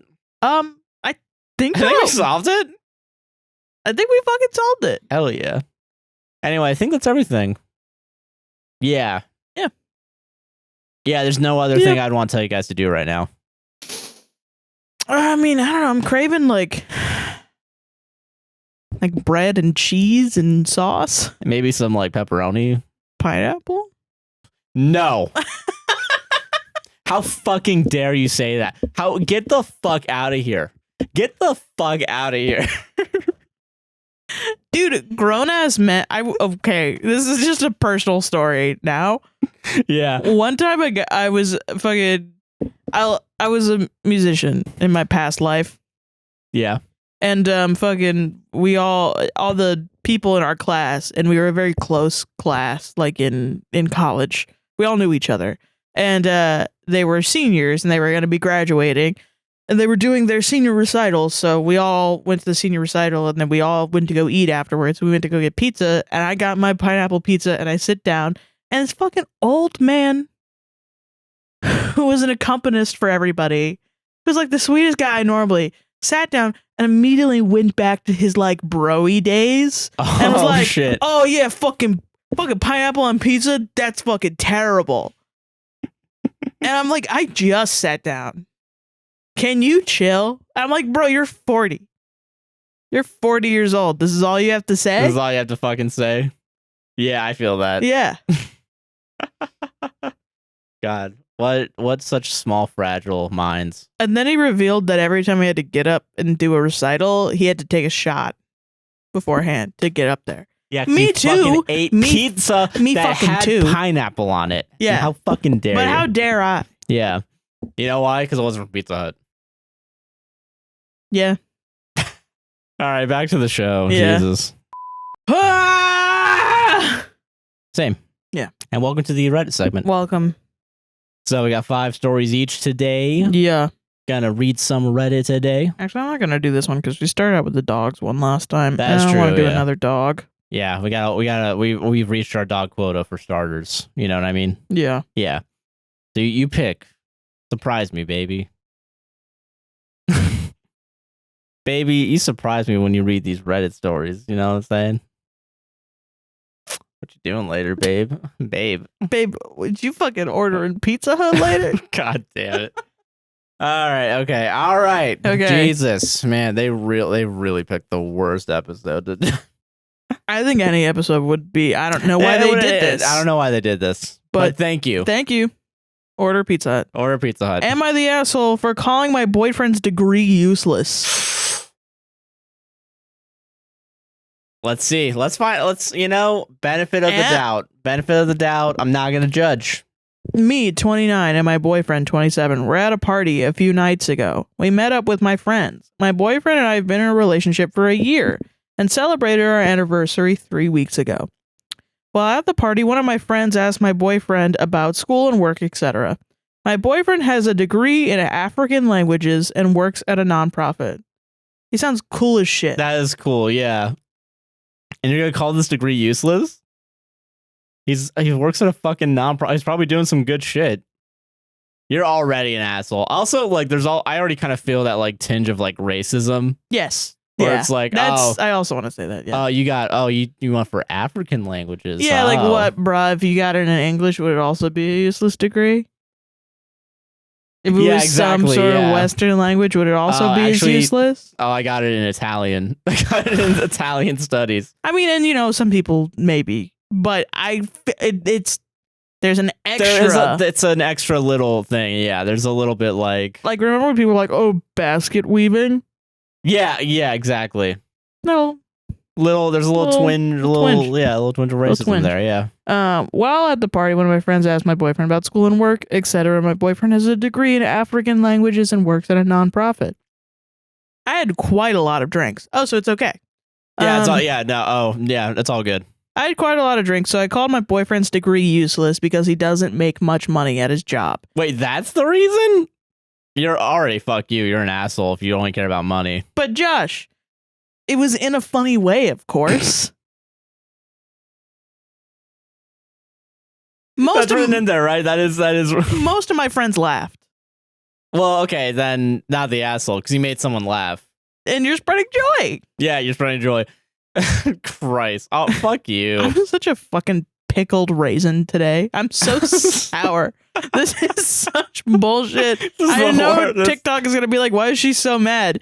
I just am mad. Well, just deal with it. Why would you be mad if it's a joke? Yeah, it's a joke. Yeah, We're all supposed to be laughing. Exactly. One friend told me it was an asshole thing to say. My boyfriend wasn't happy either, although his degree really isn't all that useful. You're doubling down in the post, too. Fuck off. I read this one, too, full disclosure. I did read this one on accident. Such a piece of shit. I was like really excited to read this one, but then Sarah took it. I'm like, damn. Ever since my boyfriend has been kind of cold, and I feel like an ass. Good. Yeah, because you are. I think, yeah, it really always does kind of come down to, is that the end of the post? Yeah. Are there comments? Because there might be comments. There's one. Okay, this is under the auto moderator bot. Yeah. Someone commented this, and it's such a Reddit comment. Real quick. Yeah, Reddit moment. Come on. You're like the one, all caps and bolded, bot in all of Reddit that is against censorship instead of actively participating in it. In case a mere mortal's praise means anything to you, sir, I commend you, applaud you, and support you in all your future endeavors. -16 karma. Used to be -15. It's going down. It's going down. Let's break it down, guys. Come on. Yeah, what an asshole. Anyway, do you want to guess what her job is? Her super important job? I don't know, actually. I can't. It's got to be some like office work fucking bullshit that does nothing. Is it? She's an accountant. Something literally anyone who can do math can do. Yeah. Most people can probably be an accountant. Yeah. But she doesn't know anything about important. fucking I gotta count all this African money. studies. Yeah, like that's boring. You have to know it's boring, right? If you go into fucking accounting. Sometimes I feel like, and I don't know why it's always accountants. It's not even like you're not even an account executive. You're not even like someone above like making management. Like if you're like a CPA or something, like helping people do their taxes, I think that's one thing. But if you're if you're one of the accountants that's like, if you're like on payroll or something, you got to know it's a little bit like boring as shit. Yeah. I'd feel like, I don't know, the accountants I've known are just judgy fucking people in general. That's fair. I don't know. If you're an accountant and you listen to this podcast and you're getting sad, don't care. I don't know. Just do your damn job. No, yeah, I feel that. I don't know. Like, come on, have a little bit of self-awareness. All the other people need to be heroes, but you don't. Yeah, that's the thing. Yeah. You know? If you're, man. And also, you know what? That tracks. If you're worried about fucking money, yeah, Yeah, of course you're an accountant. You're a bad accountant then if you only care about other God. You're a bad person. You're bringing work home with you. Shit. That's always I always hate whenever people use money as like the one big fucking You don't even make any money. You don't even make any money, yeah. So I have to start sucking off fucking the studio CEOs because they're just so important with how much money they make. Gotta make money, gotta be important. I gotta be important, yeah. Okay, so she did comment. I did try to talk with him afterwards. I told him I didn't mean it like that. Like what? Like what? Yeah. You didn't? What did you mean it like? Anyway. You said it was useless. I told him I didn't mean it like that and that I love him. It was really just a silly joke, so he has to forgive me, right? No. You said it twice. You said it twice on the post. You said it once to him, and then you said it. No, but really though, it is useless. Like, come on, guys. So you said it once to make everyone make fun of your boyfriend publicly at a party. Yeah, and then you said it again in to the post. reaffirm your belief that it's fucking useless. You believe this. Yeah. But then you went to him and you lied and said you don't actually believe this. So yeah. And then God you're forcing him to forgive you because you fake apologize. Yeah. Colleen Ballinger. Absolutely. Yeah, she got a uke. Toxic gossip train. Something. Pass the uke, Sarah. It's right there. I'll do it. I'll fucking start playing it again. That's okay. Okay. We did that last week. Yeah, and I don't know. It's really God. I really hate that we use money as like money equals power, which equals success, and it's really because then it incentivizes a system where the people. It's a capitalism. It just incites fucking. If you have more money, you're gonna want more money to have more power, and it's just a burning cycle. And then you have Yeah. It sucks. And someone makes this point too, which I fully agree with. I must say everyone acting like the boyfriend is protecting dying languages or that African languages are niche is killing me. It's 1 billion people, most of whom are young. The continent is growing, at least some of it is, and it is a rapidly growing emerging market. This isn't simply niche or charity. It's a valuable, useful, and awesome degree. Yeah. But people are like, oh my gosh, she's doing so much work. Like, even that is a little bit racist. You know what I mean? Yeah. It's just, listen, we've neglected learning about African languages because of racism in the academics. Yeah. Because we focus on Western cultures way more than we do on anything. And this guy just fucking is going in and doing it. He's going to be very successful. So yeah. And it's good that he's working at a nonprofit too. That's another nice thing. But it's also like, I don't know, Jesus. I don't know. Why do you? Because of course this accountant probably works at a for-profit firm or something, Yeah. Where like you gotta worry about profit, you gotta make money, right? Like I was saying earlier, having a job is morally gray. Yeah, it's not good or bad. He's just got a fucking. He's got a fucking job. Yeah, and it's what you do with that job. He's not unemployed. And even then, that's morally gray too. Yeah, exactly. Like fuck. God. I don't know.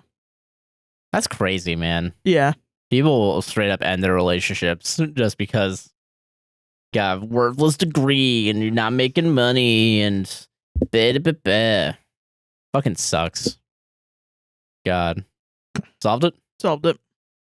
Nice. All right, I'll bring up. Let me see what I got on the docket. I think I have to start with the worst Reddit story.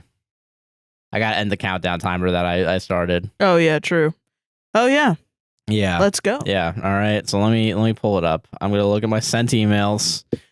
So this is why this is we got to do this one. Sometimes there's a story that you know you shouldn't do. Yeah. But you have to. Yeah. Because you read it once and it's just so shocking. Yeah. And it's Let's go. So I gotta, okay. I'm fully ready. Let's go. I'm so ready for this. So this is from r/relationships. Okay. I, 25 male, am majorly losing attraction to my girlfriend, 22 female, since she finished college and started working. Okay. The Am I the Devil post is titled, Am I the asshole for not being attracted to adults? Oops. Okay. And that's not even the trigger warning I got to put on this one. Yeah, you did say the trigger warning. It's going to be, it's SA/rape. Okay. Okay, so just I'm sorry. Yeah, we're sorry. I met her almost 4 years ago at the beginning of her first year of college. She's your typical cute little college girl wearing yoga pants and all sorts of cute outfits and love to party. Okay. I had always had a fantasy of being with a cute college girl, but never had a chance to until I moved near a college campus and started matching with them on Tinder and Bumble. Okay. I can't read. That's okay. A couple months after I met her, she even took what I call my, quote, sober virginity, where I made love to a sober girl for the first time. What? We moved in together after a year. Let's just let that sink in for a second. Made love to... Now, she has recently become a college graduate and started a new job last week. A few things have been bothering me. I hate the new clothes she wears to work. They remind me of my dad going off to his own office job. When she was going off to school or to work as a waitress, she always looked adorable, but now she looks like some dorky old man every weekday morning. This guy wrote this out on the internet for people to read. I'm sorry. She also keeps talking about all the crazy things she wants to buy. Namely, a nice new car and a nice new house in the suburbs. Okay. I told her there's no way I can afford to buy a house, and she said, we will be able to once I've paid off my student loans and saved up for a down payment. Yes. She talked about wanting to have a garden and all this other stuff, which just made her seem so old. What's the age again? Sorry. 22. I had a garden at 22. Yeah, right? Fuck. Yeah. She talks about savings and finances, which she never did when she was going to college with loans and money from waitressing. I just feel like I'm starting to miss my little fresh-faced college girl. Little. Jesus. Now she's starting to play grown-up more and more, and it just rubs me the wrong way. I honestly can't help but feel that that college girl to office lady is not a glow-up. Should I try and make things work and find a way to fall back in love with her? Some part of me is wondering if it can possibly work out long-term. Too long didn't read. I found her much cuter as a college girl than as an office lady. Yeah, that Enema of the Devil title is correct. Is correct. I need my girlfriend to be little. I need her to be in fucking cute. School. I need her to be in a schoolgirl outfit. I thought she would just grow up to be a child that I can have sex with. All right, bye. And that's Sarah, and that's the worst Reddit story I think we've ever read on the podcast. I think we did it. Sober virginity does so much of the legwork in that post. It's so bad. It's the worst one. I had to read it. Sometimes you just read a story just calls out to you for how bad it is. I actually don't know where she's coming back. Okay. You're back from the kitchen. I'm sorry. I didn't mean to trip you. I didn't realize. I quit a job to do this. You quit a fucking job to. So okay, is that the worst Reddit story we've ever read? Is it? Because I feel like it is. Yeah, I think so. You think it is? You think? Okay, I just want to know because it's deleted, obviously. Mm-hmm.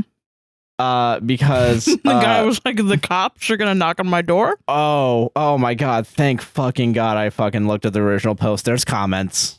So maybe this guy redeems himself. Anyway, guys, buy Pizza Hut. Buy Pizza Hut while you're at it. Okay. Yeah.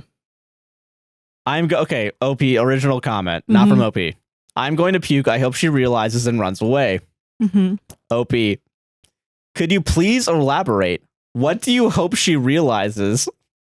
That you're a pedophile. Next comment, you sound like a pedophile. You'll be that 40-year-old creep hanging around college campuses. Hanging around campuses makes me a pedophile? And I guess XCOG was for pedophiles too? What? What's XCOG? I think it's porn. Oh. Wait, hold on. You're talking about porn, like fucking college girls? I guess ex-college girls, yeah, because I think that's what that is. That's so funny that you're just going straight to porn. It's one thing to be the guy that's like, They keep staying the same age. It's one thing to be that guy that says that. It's another thing to be a guy that moves across the street from a college campus so that you can fuck college girls. You know what I mean? Yeah. Exploited college girls is what it's called. Oh. That's even worse. What did I say? XCOG? Yeah. Well. Yeah, Jesus. Yeah, fucking. That is so.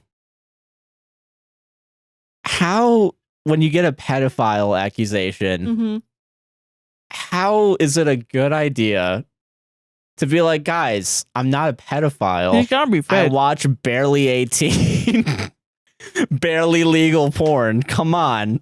It's legal, but barely, guys. Come on. God. Oh, okay. This is one of the few times Reddit's actually getting this right. I'm proud of Reddit. I mean, I think sometimes they do, but Sometimes sometimes they're right. they're like, oh my God.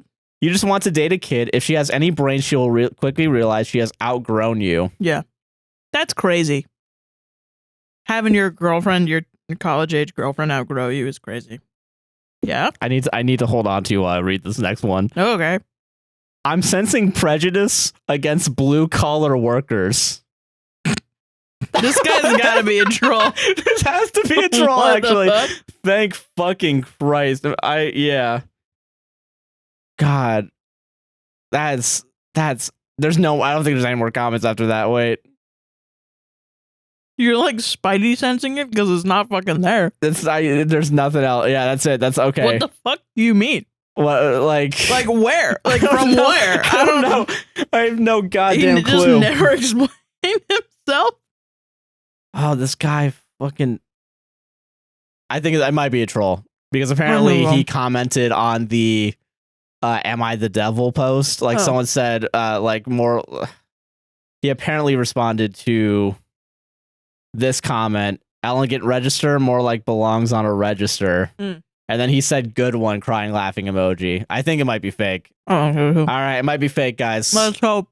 Let's hope. Let's pray to fucking God. Ma'am. God. And also, yeah, this account was made on July 10th, so it's probably, yeah, that's a good creative writing project. Thank Christ, that's probably fake. God. God damn. That's still the worst one. That's still like, even like, that's like, you got to do a creative writing project on how to write like a pedophile. You have a horrible creative writing teacher if that's what. All right, guys. You're turning that I need you guys to get into the mind of your character. I need you to fuck a child. Fuck a child. Christ. I will say that definitely sounds like something that like fucking so. Oh, okay. I guess I gotta go do this now. Yeah. God, awful. That's what I think is old. I don't give a shit. Fuck yeah. 70 days old. Woo! It's pretty good though. Am I the asshole for being embarrassed of my girlfriend's cosplay? Oh, yeah, probably, honestly. Or your girlfriend. Yeah. Bitch. Okay. I like reacting to you like this right now. God, yeah, I'm getting thrown on all angles here. Jesus. Okay. My 25 male girlfriend, 24, had a double mastectomy 5 years ago. She had breast cancer and thankfully made a full recovery. Oh, that's good. Unlike a lot of women, she didn't have any reconstructive surgery. What? I feel like most people actually don't do. Maybe they do. I'm not sure, but like, I feel like. What a veiled, like, my girlfriend doesn't have any boobs. That is, yeah. And I feel, yeah, like. She had breast cancer. You're missing the part where she lives. That is really fucked, yeah. Okay. This was before I met her. You could have changed it, dude. I don't know. I'm already judging this guy, but yeah. I don't like this guy. Yeah. I'm a big anime nerd. You're an asshole. I'm joking. I'm a big anime nerd, and last weekend I invited her to a small anime con with me. She's seen a few episodes of my favorite shows, but she's not into anime. That's fair, yeah, okay. She does like cosplay, though, and she works seasonally as an SFX artist at a haunted house near us. That's cool. Fucking cool as hell. So when I asked her to go to the con with me, she asked if she could cosplay, and I said sure. She got very excited and said I was going to love her costume. So I'll admit, I thought she was going to do something sexy for me. Oh, what? Fuck you.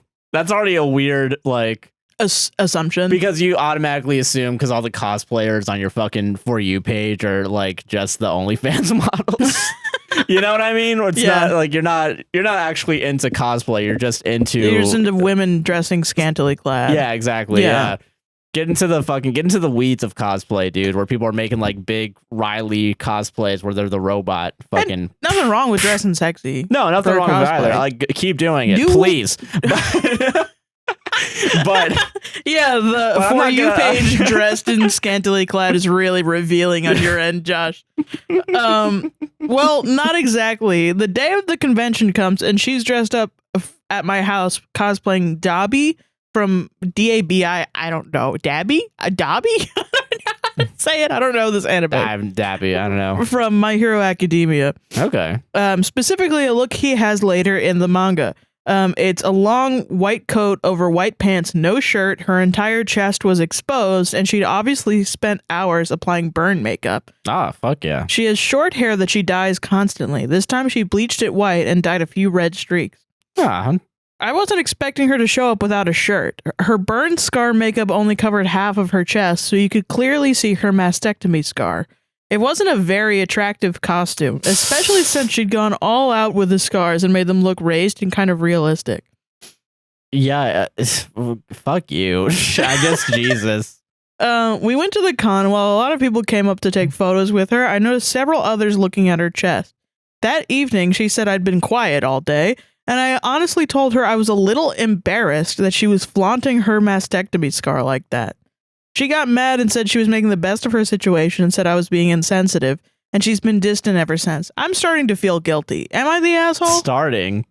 Yeah, you should have been. Yeah. Like, what a piece of shit. Yeah, fuck off. She beat cancer. Did something nice for you by getting into like your shows and like dressed up as a character from one of the shows you like. Yeah, but she's not into anime. But she's not really into anime, so honestly, fuck her for that. It's just it's so misogynist. Oh yeah, for sure. That the idea that fucking all girls that like girls can't get into anime. Girls can't get into anime. They need to have boobs. They need to have boobies. And if they do cosplay, they have to be sexy. They have to be sexy. They gotta be sexy for can't me. Gender bend. You can't, like do something fucking cool. I've known many cosplayers in my life. Not that many of them are all doing the fucking sexy cosplay thing. Yeah, exactly. Like when you go to fucking like MegaCon, it's mostly just people like being and like say what like Harry Potter fucking sucks. Saying that, but most people will do like just like the wizard robes. You know what I mean? Most people that are just like casually into cosplay, and it's also cosplay isn't also just limited to anime. Yeah, it could be anything. It could be anything that people are fans of and are like a little bit nerdy about. The one time I cosplayed, it was terrible. I dressed up as Howard Moon from the Mighty Boosh. Hell yeah! And I got it all at Walmart, and I put Spirit Gum mustache on my face. Hell and I met the Weasley twins, and I made them laugh about it. I scared a small child in front of us because he didn't like how I looked with my mustache on. And met the Weasley twins and made them laugh because they were like, wow, you did really good. You grew a whole mustache for this. And I was like, yeah, dude, I just looked in the mirror and I went like that. And they laughed. And it was a good moment. Fuck yeah, dude. Anyway, cosplay is fun. And yeah, anyone should be able to do it. Where the fuck, what you want. Your girlfriend isn't just there to be sexy for you all the time. She's a human being with her own interests. And you don't deserve her. And how dare she not get reconstructive surgery? That's so like, that's her own personal decision. Her own personal decision. You're not in control of her fucking life. After dealing with fucking cancer? Yeah, exactly. Dude, that pisses me off. Having to deal with fucking and already like I could always feel like the snide judgments and whatever, like, she changes her hair color all the time and like it's short, It's very obvious that this guy has a vision of like a woman in his head. How women be for me. And it's just fuck off. Yeah. Stop being a anime fan stereotype, dude. Yeah, you're really making anime nerds look bad. Yeah. Chill out. You're not helping your own cause. Yeah. Nerd. Dunked on a nerd. Solved it. I'm a nerd and I have soft hands. Yeah. I'm gonna fight someone. You're gonna fight me? I'm gonna fight. All right. Relationship advice. Gotta help them out. We have to help them. We have to. We have to help them. My 30 female husband, 33 male, sent an apology to his ex-girlfriend from 8 years ago without my knowledge. Okay. Okay. Yeah, simple. It's okay. Maybe. I don't know. We'll see. Back in my junior year of college, I was struggling with a breakup and failing a semester's worth of classes. My mom and stepdad were in the midst of a divorce, so I didn't have much support from them. When I came home that summer, I ran into my old high school sweetheart, Sam. Sam used to call me the love of his life, his future, his everything, but I was stupid and ended things. And when he started dating, I realized I wasn't ready to move on. Nothing I did could convince him to try again, so he found a new girlfriend and I went to college. Okay. Meeting up that summer, things weren't bitter or anything. He had ghosted me before, so I was a little confused, but our talk went well and I asked if we could be friends since I needed someone. He said sure. He told me right away he was still dating the same girl and I said okay. Later on that week, I was distraught as hell, called him up because I needed some comfort, and we did it. We did it in the morning too. None of that was my intent inviting him over, but it happened. Okay. He left telling me that this was over. I got pregnant, and while I didn't want to let him or anyone else know, my mom ended up telling him and his girlfriend, which led to them breaking up. Oh my God. Sam and I ended up together and now have a son. We're in couples counseling as I deep down know Sam doesn't see me much like a wife, but more a roommate or co-parent.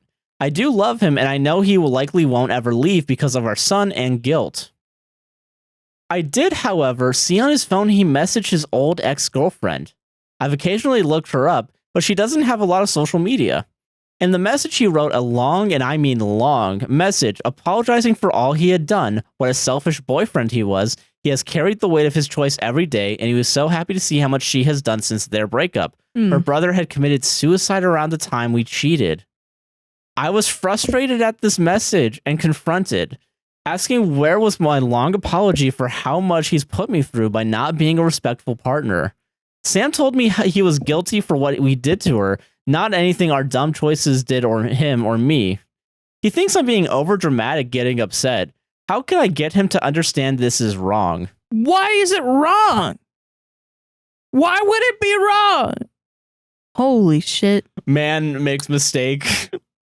8 years later, apologizes for said mistake. Me. You've never viewed this man as a person. Yeah, how could it's very that is crazy. How could you say well, he doesn't really see me as a wife, you know? This and that's a bad thing. This has got to be fake. It's got to be. This fake, has got to be fake. So he said, "Let me go through the timeline." Yeah, let's go to the timeline. Yeah, he was like, "I love you. I want to marry you. I want you to be my wife." And you were like, "No, get out of here. I'm gonna move on." Then he started dating, and you were like, "Wait, but yes, I made a mistake." Actually, oopsies. He's happy I gotta ruin it. And then you he's in a relationship. You invite him over. You kind of worm your little way into his life. Yeah, you have sex with him, saying also that he ghosted you, as if that's not a normal thing that happens when people break up. Yeah, there's never talk again.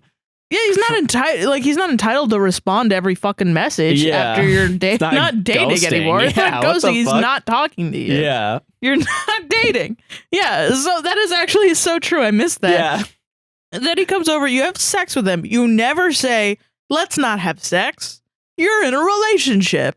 Yeah. I mean, and it's fucked up. He did fuck up. He still made a mistake. Yeah, I'm not even gonna. Well, that's not even You didn't use birth control. Crazier. And then you get pregnant, and then you don't want to tell him. You want to lie and keep this baby away from your mother. Does the right thing and tells this man. That causes him to break up with his girlfriend, and he comes to you to help raise the kid. And you think it's terrible that he's not madly in love with you. God forbid. You force this poor man to go to couples counseling with you. You're not a couple at this. This is a mistake. He's co-parenting with you. Yeah. Which is good. Yeah. That is a good thing. Great. Yeah. He's showing up for his kid. Yeah. And then he writes a fucking apology letter to his ex. I mean, I don't know if he's bothering her or not, if she was like, don't ever contact me. Yeah. Because we don't know the details of that. That's true, yeah. But like, he wants to apologize because her fucking brother committed suicide and you're still thinking about yourself. That is so crazy. I hope it's fake. It's gotta be fake. I hope it's fake too. It is a throwaway account, so it's gotta be. I hope. But like, it's so funny putting that on the relationship advice. Like, guys, help me out here. Dude. How do I tell him he's wrong? That it's wrong to apologize for cheating on someone? Yeah, I'm a good person. Is she upset that he contacted her? Well, because if it was contact, that would be a different title, right? She specifically said... She's upset with the apology. Am I the asshole? Sent an apology to his ex-girlfriend from 8 years ago without my knowledge as well. So he needed to tell you. Yeah. I was frustrated with the message and confronted him, asking where was my long apology. Oh, wait, did I skip a line? I might have skipped a line. I'm sorry. Okay. Where was my apology? For what? Yeah. Oh, my God. I'm sorry. I was frustrated at the message and confronted him, asking where my long apology was for how much he's put me through by not being a respectful partner. Sam told me he was guilty for what he did to her, not anything or our dumb choices did him or me. He thinks I'm being overdramatic and getting upset. How can I get him to understand this is wrong? I think you did read that, but I missed it. I'm sorry. Yeah, it's fine. How do I get him to understand he's wrong, though? So this is so fucking crazy that I could never be a therapist. There's that lady that does the therapy TV show or whatever on like HBO or Netflix or whatever. Yeah. And I see the TikToks all the time. And somehow she has the like MGTOW people in her comments. Oh, really? Like every time she has a couples counselor and then like the wife is like, I don't want to have sex because he doesn't ever want to have, he just wants to have penetration. He doesn't want to have like foreplay.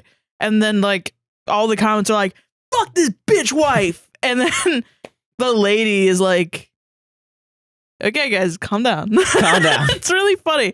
She's so goddamn differentiated. And if you watch the podcast, you probably have the lady on your For You page. So you probably know who she is. I don't know her name. I could never be a couples fucking counselor. Oh, yeah, me neither.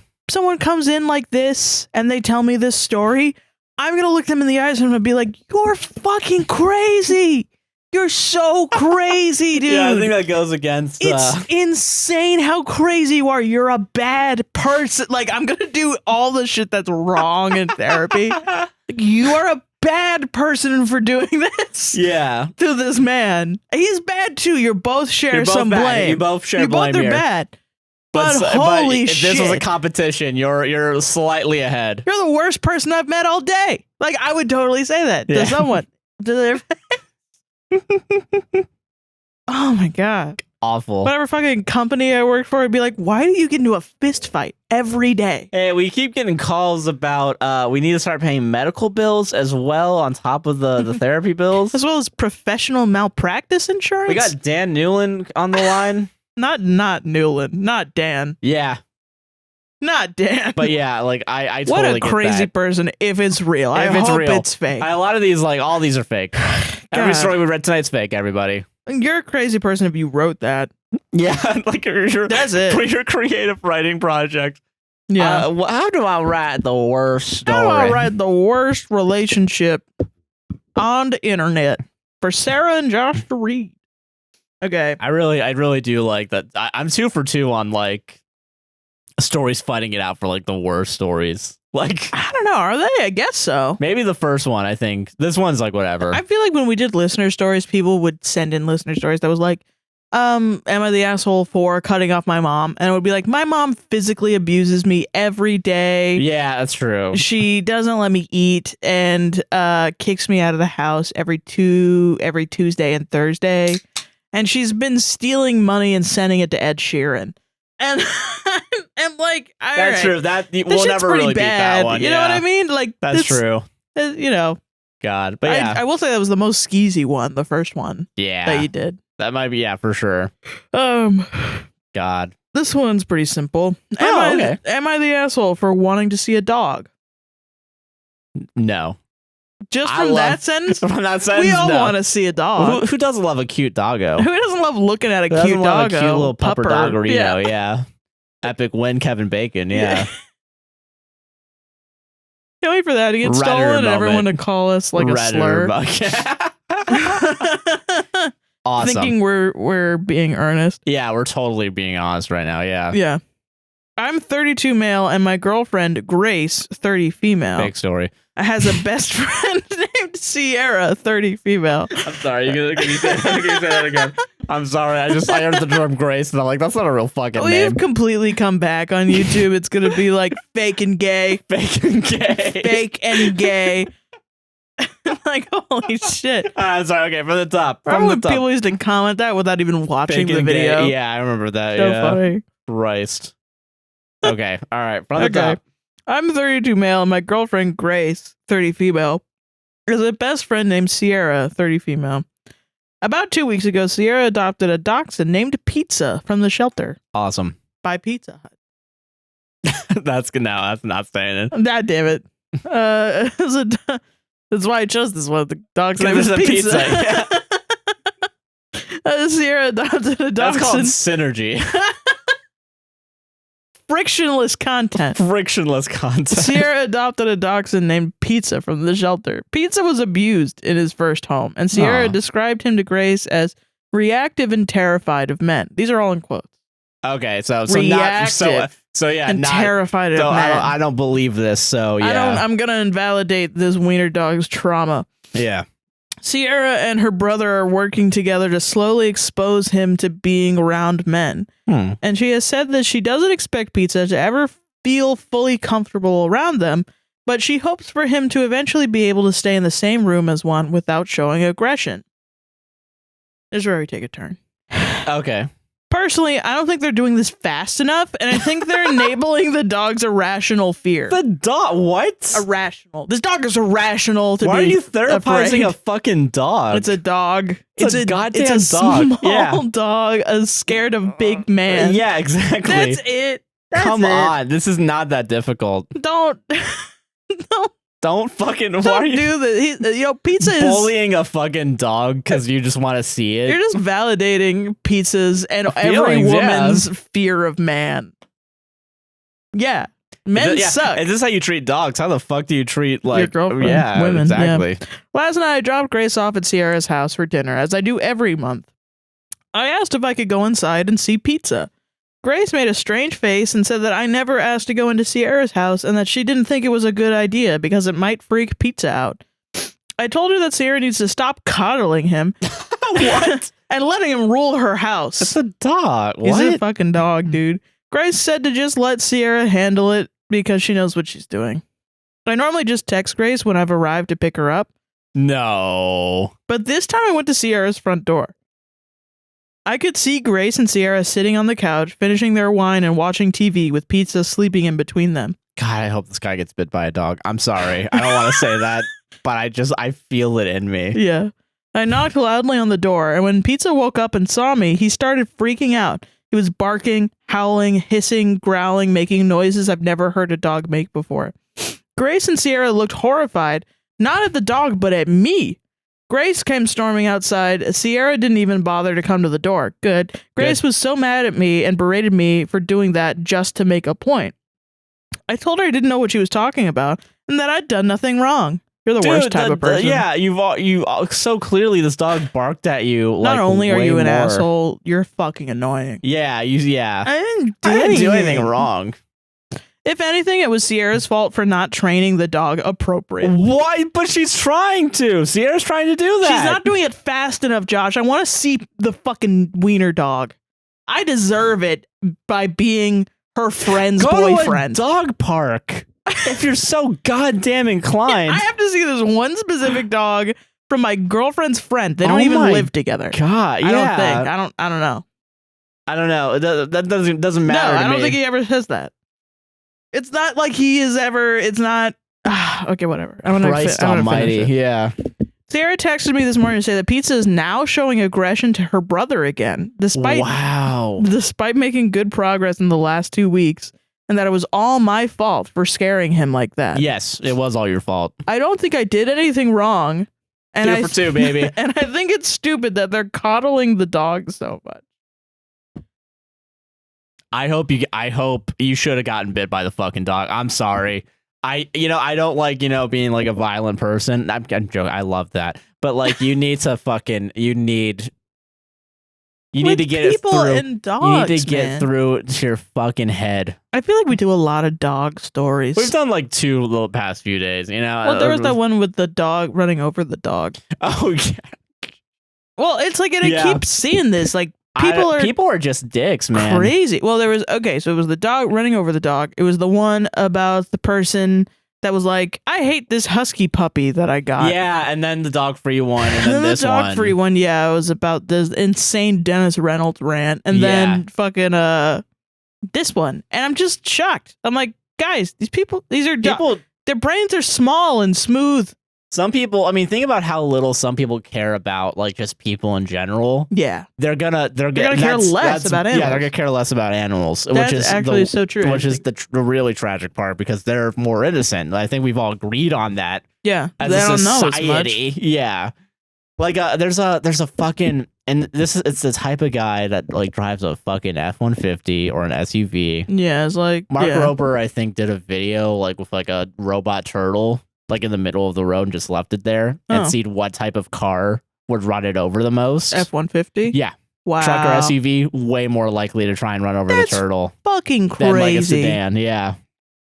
Another reason to hate fucking trucks, by the way. I'm on like a fucking anti-truck SUV kick recently, because there's so many of them out there now. They're being outsold because of fucking environmental regulations, because car companies fucking suck. Yeah. And they don't want to follow them, and trucks are exempt from like the MPG fucking miles per gallon. Really? Yeah. So you need to have a fleet wide like average miles per gallon now. Mm-hmm. I think it's like somewhere in like the 30s, I think, right now. Oh wow. But trucks are exempt from that because they're technically lightweight, like industrial vehicles or some shit like that. Oh wow. It's some weird like loophole, and that's why they're trying to sell more of those, because they don't have to worry about miles per gallon regulation. Same for SUVs as well. That bothers me on a design level, because I'm like, listen, as a person that's like, imagine you on a farm, a truck is useful because you gotta put shit. Yeah, you gotta carry shit a lot. But if you live like in the suburb city, yeah, if you live in a cul-de-sac and you buy a fucking truck, just rent a fucking truck when you need it. You're a weirdo. Come on, yeah. Yeah. No, I need to be able to run over turtles and dogs because they weren't trained well. Listen, I'm the worst person. How's anyone else going to know if I don't have a truck? That's true. I don't know. It sucks because I'm like, yeah, I mean, it's useful to people that need it. Yeah. They're probably not assholes. They might also be. Who knows? It's not like you can be a farmer and not an asshole. I'm talking about a very specific type of person that isn't like that, like goes to the car dealership and it's like, I want a truck. Yeah. I want me a truck. And And he lives like in a fucking 4-bed, 2-bath. Fucking McMansion. Yeah. Yeah. You know what I mean? That's who I'm talking about right now. College Park Hunters. Yeah, exactly. Yeah. Yeah. God. Fucking take care of pets, everybody, and love the pets that you have. Yeah. Don't give them Pizza Hut though. That's not for them. That's for you. That's for humans. You should buy Pizza Hut for yourself as a gift. Yeah. And you should love your animals. And give them like a little treat. Give them like a little treat. Not from Pizza Hut. Not from Pizza Hut. Just like Pizza Hut is only safe for humans to eat. Yes. Do not give your dog. I repeat. Do not give your dog Pizza Hut. Yes. This is not a bit. Don't hurt your dog by eating Pizza Hut. Yeah, exactly. Give him a bone. No, you should eat Pizza Hut, but don't give it to your dog. Exactly. I'm sorry. Yeah, Let me correct that. Yes, it's all right. You should be eating Pizza Hut though. Yeah, exactly. I don't remember this one. I'm just looking at the title and I just don't remember it. You just chose a random one. Fuck, who cares? Fuck it. We'll do it. It's fun, guys. I'll do a random one. Yeah. Oh, I wanted to make a point about this one because I feel like sometimes I go like, there's Am I the Asshole and Am I the Buttface? For some reason, when you don't want to swear, you're somehow worse. Yeah. You know what I mean? Yeah. Yeah, it's weird. All right. Am I the buttface for refusing to take over my wife's household chores? We will find out. I, 34 male, recently had a heated argument with my pregnant wife, 30 female. All right. Yeah, you're an asshole. She's pregnant. Yeah. Do her chores. Yeah. Yeah. And I'm wondering if I'm the asshole here? Yeah. After a year of trying, my wife is currently 7 months pregnant with our first child, but it hasn't been smooth sailing. She's been dealing with morning sickness, fatigue, and other pregnancy-related challenges. Mm-hmm. I've been supportive, buying her cravings and attending OBGYN appointments. Attending all OBGYN appointments. The minimum? Okay. However, things changed when she started expecting me to do more around the house. I want to clarify that I'm not a misogynist. Okay. I understand that household chores can be shared, but in our household, it's been our arrangement that she handles most of them. I work a demanding full-time job and I often come home exhausted. However, my wife believes that since she's pregnant, I should take on the majority of the household chores. She insists she needs more rest and less stress, quote, for the sake of the baby. Yes. Yeah. Butts in quotes, so I don't believe it. Yeah. I provide for us financially, and I believe that should be enough. The baby would be more affected by growing up in a poverty-stricken home, right? I think it's fair for her to handle most of the chores since she's not working, and she's not physically incapable of doing them. I understand she may need naps or breaks due to pregnancy discomfort, but not doing any chores at all seems excessive. Those were on caps, that's why I said them louder. We had a huge fight the other day when she asked me to do the laundry. I was tired after work and told her it was her responsibility if she wanted it done that night. I explained that I will be willing to help out on weekends, but it's not my agreed upon role. She got upset, accusing me of not caring about her or the baby. I tried to explain, but she wouldn't listen. She claims the baby will suffer if she does housework, which I don't understand. She called me selfish, saying I shirk my responsibilities as a husband and a father. I agreed that she was being lazy. Let me say that again. I argued that she was being lazy and expecting too much. Okay. We didn't speak for the rest of the evening. The next day, seeking advice, I talked to friends and family who all sided with me. I don't believe that. I mean, if it is possible, but that's shitty family. I think he's telling it wrong, personally. Yeah. Like, I think he's lying about what happened, like what was said. Yeah, and that's probably true because they said my wife was being unreasonable and taking advantage. They agreed that I was already doing enough by providing financially. Feeling validated, I confronted my wife and shared what others had said. She got angrier, accusing me of twisting the situation to make myself look good. She claimed I was surrounded by biased people who didn't understand her challenges as a woman. I'm frustrated and hurt. I genuinely believe I'm not in the wrong. I work hard to support our family, and we had agreed upon household roles. She never mentioned her pregnancy involved me taking over chores. I fear this will escalate when the baby is born, and I don't have time for that. I think she's being unreasonable and expecting too much. Am I the asshole? Yeah, I think so. Sarah thinks so. Yeah, Josh thinks so as well. Yeah. I mean, this makes me so sad. Yeah. Because I've known so many women that just accept that their husband is never gonna take care of the baby. Yeah. That it's like all up to them. And like I used to work with a bunch of women who worked from home. So they worked full time. And they worked from home so they could take care of their kids. And it was awesome for them that they could do that.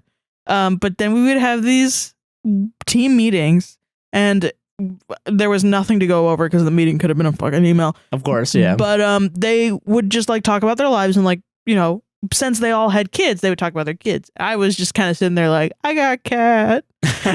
But no, whatever. They were really nice. And they were talking about how like, yeah, so then the baby doesn't go to sleep at night, so I have to be the one that gets up and goes and takes care of the baby and feeds the baby, blah, blah, blah. And of course, he has to go and golf on the weekends and like, blah, blah, blah. He has to. And I just like, my thought process is like, you could get cancer. Anything could happen to you. Yeah. You could get cancer. You could get breast cancer. And your husband would leave you. Yeah, literally, yeah.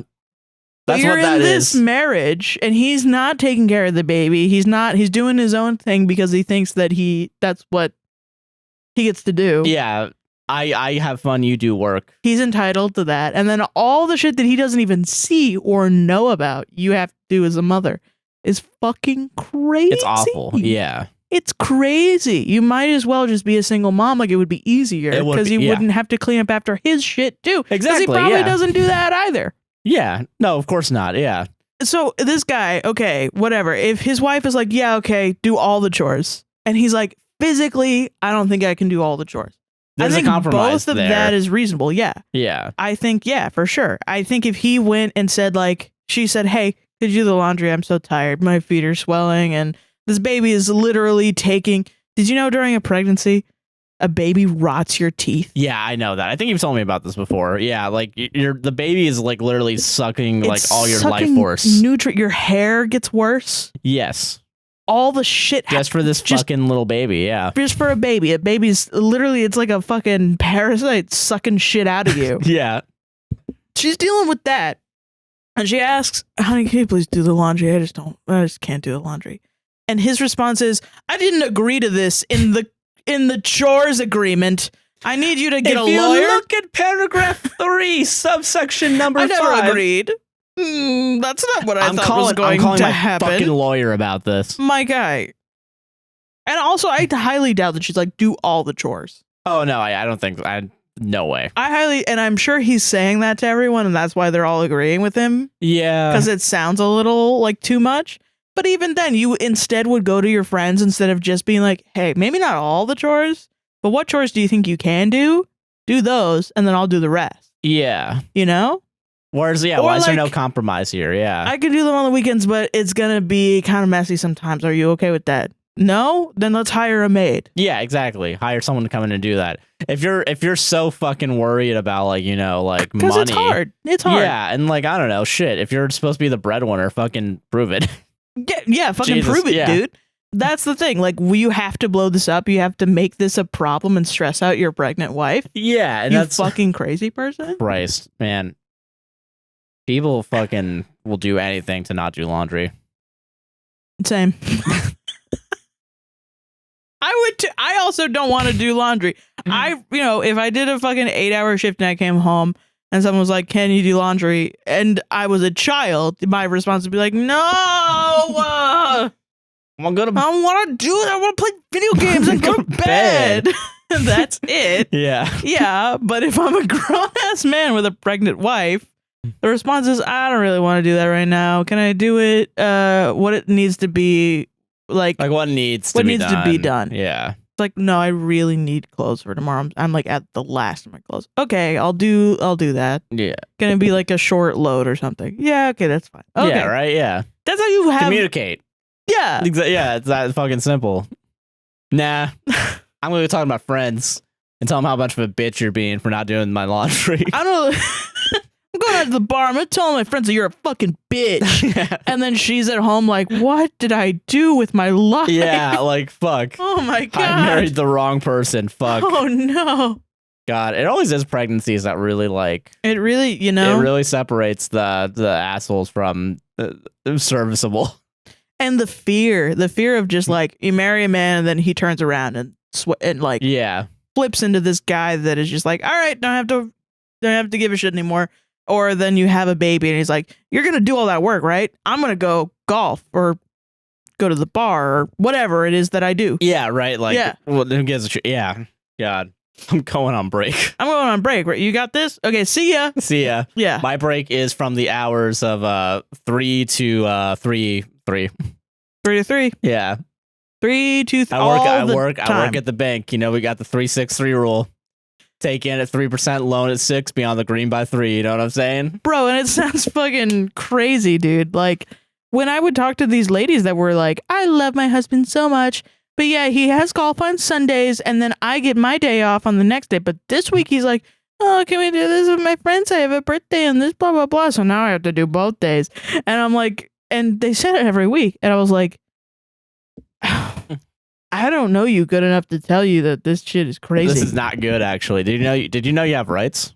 Yeah, let me unionize women right now. Unionize women. Women should unionize. That's the Instagram. I'm not having babies. No babies. No babies until you unionize. Yeah. No chores. Well, wait, hold on. No sex? Yeah. No stay at home. Yeah, cry about it. I can hold out. Yeah. We're gonna starve the women of sex. I don't know. I'm doing a Bernie Sanders almost. We're gonna starve the women of sex. I'm sick and tired of women. I am sick and tired of women. God. Yeah. Fucking solved it though, baby. Am I the asshole for letting my 5-year-old make her own mistakes? I mean, with what? Like finger paints? Like what? Like shit. Because maybe, yeah, maybe not. If You it's, know- it's like, it's like you gotta learn how to. There's a nuance to this one, I think. Okay, all right. I was getting my daughter, 5, ready for school yesterday, and she insisted on wearing a sweater with no shirt under it and full-length pants. No, wait, no, wait. I don't like where this is going. I told her it was going to be hot, 80 degrees and sunny. And she plays outside with a little shade all morning, but nothing swayed her, so I let her wear it to school. You're a parent. You have a say. Be a fucking parent. Why is it every goddamn fucking week we have one of these stories where a parent just fucking refuses to not be a parent? Every fucking week. It's like without fail. I just let my kid die of heat stroke. Yeah, fuck them. Yeah. She ended up getting slightly overheated, and they Slightly? No, overheated. Fuck you. I live in Florida. You can't tell this story can't really do to that. someone that lives in Florida in 100 fucking degree. Yeah, slightly. It's bad. Yeah, if you did that in Florida, in Orlando, your kid would die. Yeah, Your kid for would die. sure. Yeah. She ended up, I've almost died as a teenager. I used to wear like all black, like long. I gotta read this. I'm sorry. Okay, no, good. Yeah. She ended up getting slightly overheated, and they changed her into a loner dress. The kids know the loner clothes are usually for accidents, so her friends were asking if she had an accident, and one boy teased her about it. She was pretty embarrassed by the time I picked her up.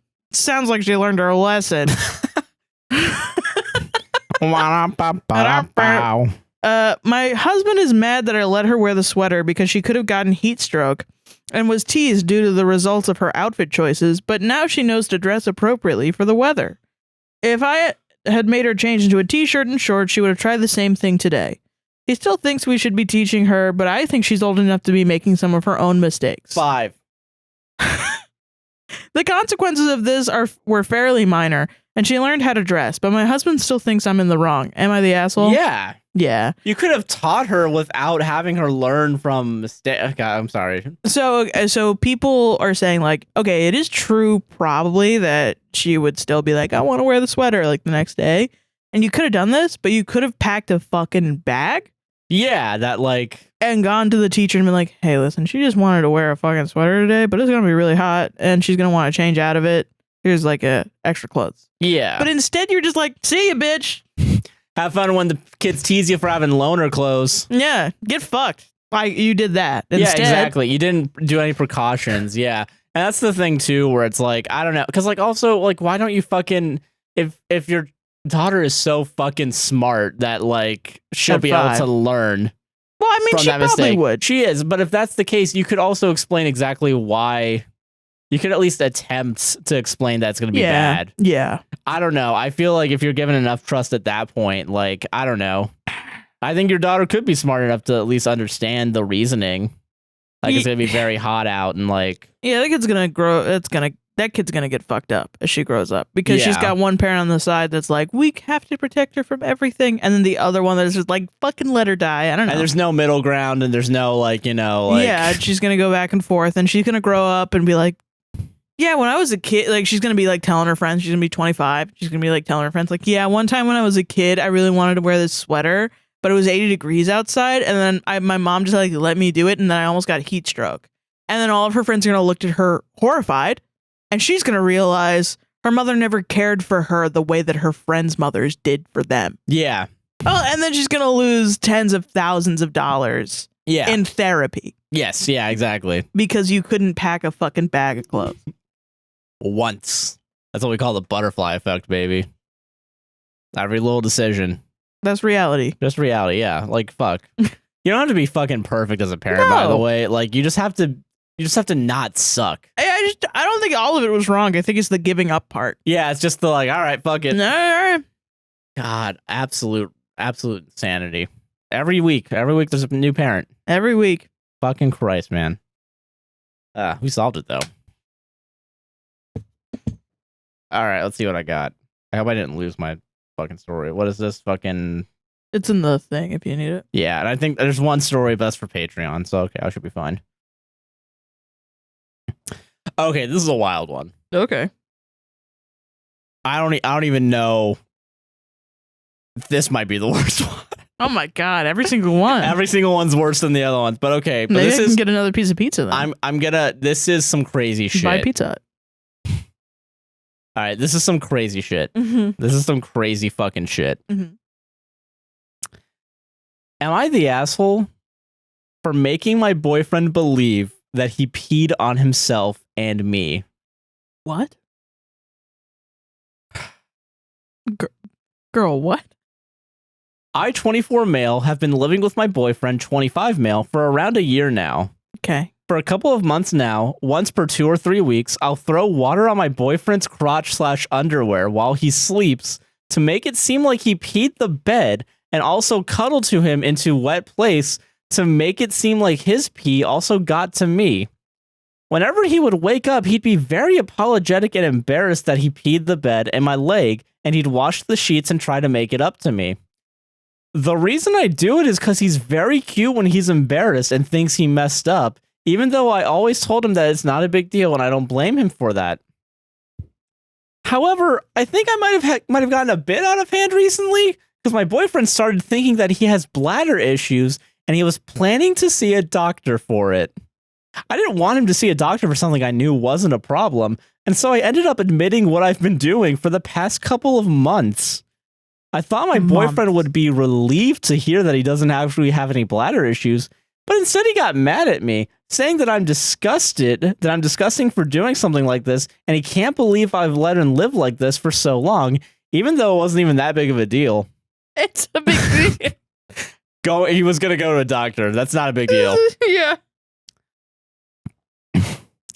He ended up leaving to stay with his parents temporarily, and that he'd tell me when he'd want to see me again. Okay. I am completely devastated. I really love him, and I don't want to lose him over this silly thing I was doing to get some cute attention from him. Am I wrong? My boyfriend thinks I'm essentially a creep, and I think he's making a bigger deal out of this than it needs to be, especially since I came clean before he went to a doctor. That's it. Girl, you are batshit insane. Boy, it's a male. Yeah. I'm just saying, girl, in the like, honey. You know what I mean? Yeah, I get you. You are insane. Like, you need therapy. Literally, every 2 or 3 weeks, like a what the a ritual. Just throwing water, and then being like, cuddling up next to him, and then like you pissed on me too. He thinks he has a medical problem. Weird. Weird also that like you're trying to rope yourself into it. Like what a like almost like gaslighty like it's just straight gaslighting, but also like actually gaslighting. It is literally gaslighting, yeah. And because like it's like almost like I don't know, I'm thinking of the scene where it's Barry where it's like I'm gonna go into your house every day and slowly lower the furniture smaller. That's exactly, yeah. Like, and just to see what, yeah. And I love the excuse that, like, it's not a big deal. Like, yes, it's just because it's just I want him to be really cute. I want to force him to be really cute for me. And then that person now, think about this. That person now has to go throughout life, and someone goes, "Why did your last boyfriend break up with you?" Straight up. He threw water on the sheets to make it seem like I was pissing the bed. No, I'm talking about the guy who did it. Oh, people okay. Are like, why did you break up with your boyfriend? Why and that's did also you yeah, guys that's also break a up? very good way to never have a partner is when you have to Ever explain. Again. Well, I did this thing. I thought it was cute, but apparently he didn't think it was cute. I would throw water on him and pretend like he pissed the bed, and also that he pissed on me because I really liked how cute he was when he would get embarrassed, and then he thought it was a big deal for some reason. Like he thought he was gonna go to a doctor, and like I told him before he went to the doctor, so he didn't actually go to a doctor. So no problem there. And the next person is gonna have to either be like, "That seems fine to me," or which that's good because then two crazy people get to be together forever now. That's I gotta good. go. I gotta shit! I have a business meeting at 12 o'clock right now. I gotta go. Yeah. I just forgot. Oh, it slipped. I forgot my pepper spray, and I was just about to spray you with it. So I'm gonna go get it real quick. Yeah, let me reach my bag. Out of here. I got a little laser. I'm gonna blind your eye real quick. Now that person has to lie for the rest of their life. Yeah, and say like, oh, he got upset over nothing. Freaked out on me. Because we were just having a fun time and like he freaked out. That's so crazy. I'm sorry. That's fucking. It's okay. And it unlocked the memory, of course, because I'm abused. But my mom one time tried to convince me that I sleepwalked. I told you this, right? You told me about this, but please tell everyone else. Yeah. So she tried to convince me that I sleepwalked because she would hear like the ceiling creak sometimes. Normal thing for a house to do. Yeah. Yeah. It was an older house too. But yeah, so she would hear the ceiling creak sometimes. She was like, yeah, you sleepwalk for sure. And I was like, I don't think so. And she was like, no, yeah, you do for sure because I hear the ceiling creak at night, like a lot. And I was like, I mean, I don't know. Sometimes I get up and go to the bathroom and she goes, no, like it's creaking, like you sleepwalk. And I was like, no. And I got so upset that I started crying. And she was like, why the fuck are you crying? And like, obviously that was the fucking point of her saying that. And I was like, because like, you're convincing me I have like a sleepwalking disorder. Scared. Like you're fucking Mike Birbiglia. You're about to jump out a goddamn window. Like I'm fucking, and I slept on the second floor too. Yeah, so that's better. So I was like, there's a whole thing of jackpot, stairs. you know what I'm like, saying? I'm fucking scared. That's why I'm crying. Absolutely wild. And Josh, do I sleepwalk? No. Okay. Yeah. Thanks. Yeah, no. I mean, I don't know. Sometimes I hear the scurry of little feet on the floor, and that's not the cats. That's you sleepwalking. Sarah, They're asleep. She's tiptoeing all the way around the floor. So weird. So weird. Absolutely weird. All right. God. Speaking of people that are solving it, us. Yeah, weird Sorry. about. I'm speaking of people that are weird about their relationship. Okay. Good start. Am I the asshole for asking my boyfriend to stay connected on call while he sleeps?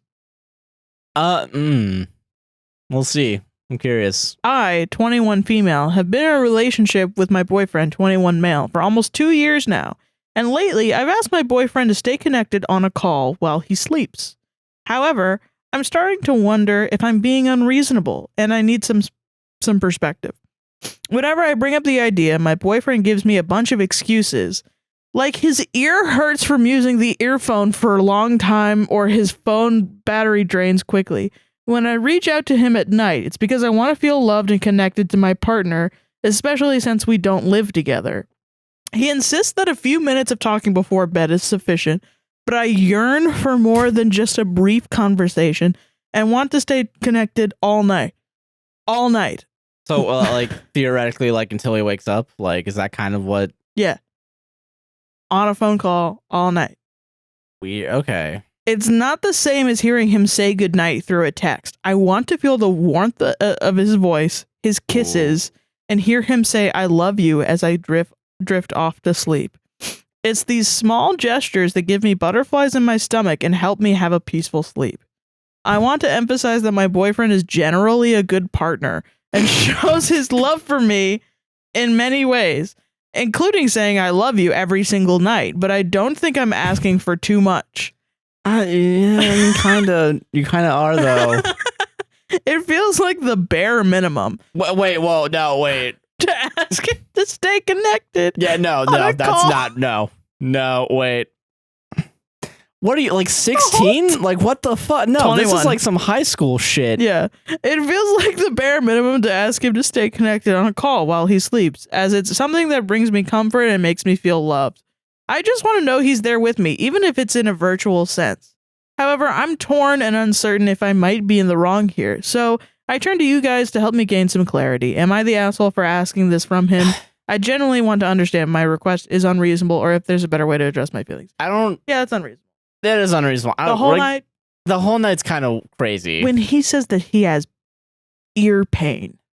And like his phone battery dies, which I think those are relatively valid, especially if you're not someone. I know a lot of people do charge their phone overnight, but if you're not someone that does that, like, Yeah. I mean, just.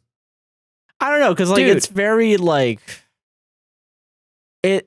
Man, I don't know if I would say this person's like a devil. Maybe not. Yeah, I don't know. The Am I the Devil title was Girl Chill.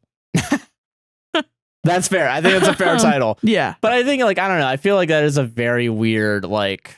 If they are young, reading the ages again, 21, I'm like, okay, maybe you could learn from this, but it's very, very clingy, very controlling behavior. And it's very much like I let the man sleep. Let the man sleep, yeah. And it's like, I don't know. If he's complaining of pain, to me, like, that was the red flag of, like, pain. Yeah, and like you're still kind of pushing it. That's not good. Especially, yeah, if he's like, oh yeah, if he has like an earbud in. That's what I'm saying. Yeah, because like for whatever reason, you know. If he's, and I'm not even thinking like he's got one in on the side that he's sleeping on. Just in general. Yeah, like, because earbuds are fucking annoying. I get it. Yeah. Like, I don't know. Yeah, because that's very, like... and it can cause problems if you're wearing them for a long time. I think, yeah. And another thing, too, is very, like...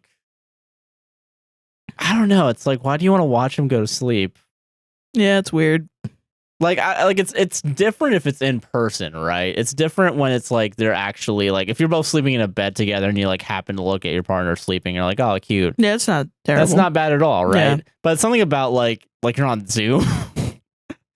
I've seen that before too, like long distance relationships. Sometimes they'll do that. I think that's cute. But like they'll go, but like even like there's a point, like, because I don't know, I feel like every night they don't do that. I don't think.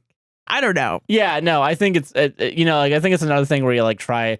It'd be a different thing where it's like if you both try to stay up as late as you could to just see each other. I think that's cute, but then you still say goodnight and go to sleep. Yeah. It's not, I'm going to go to sleep, watch me.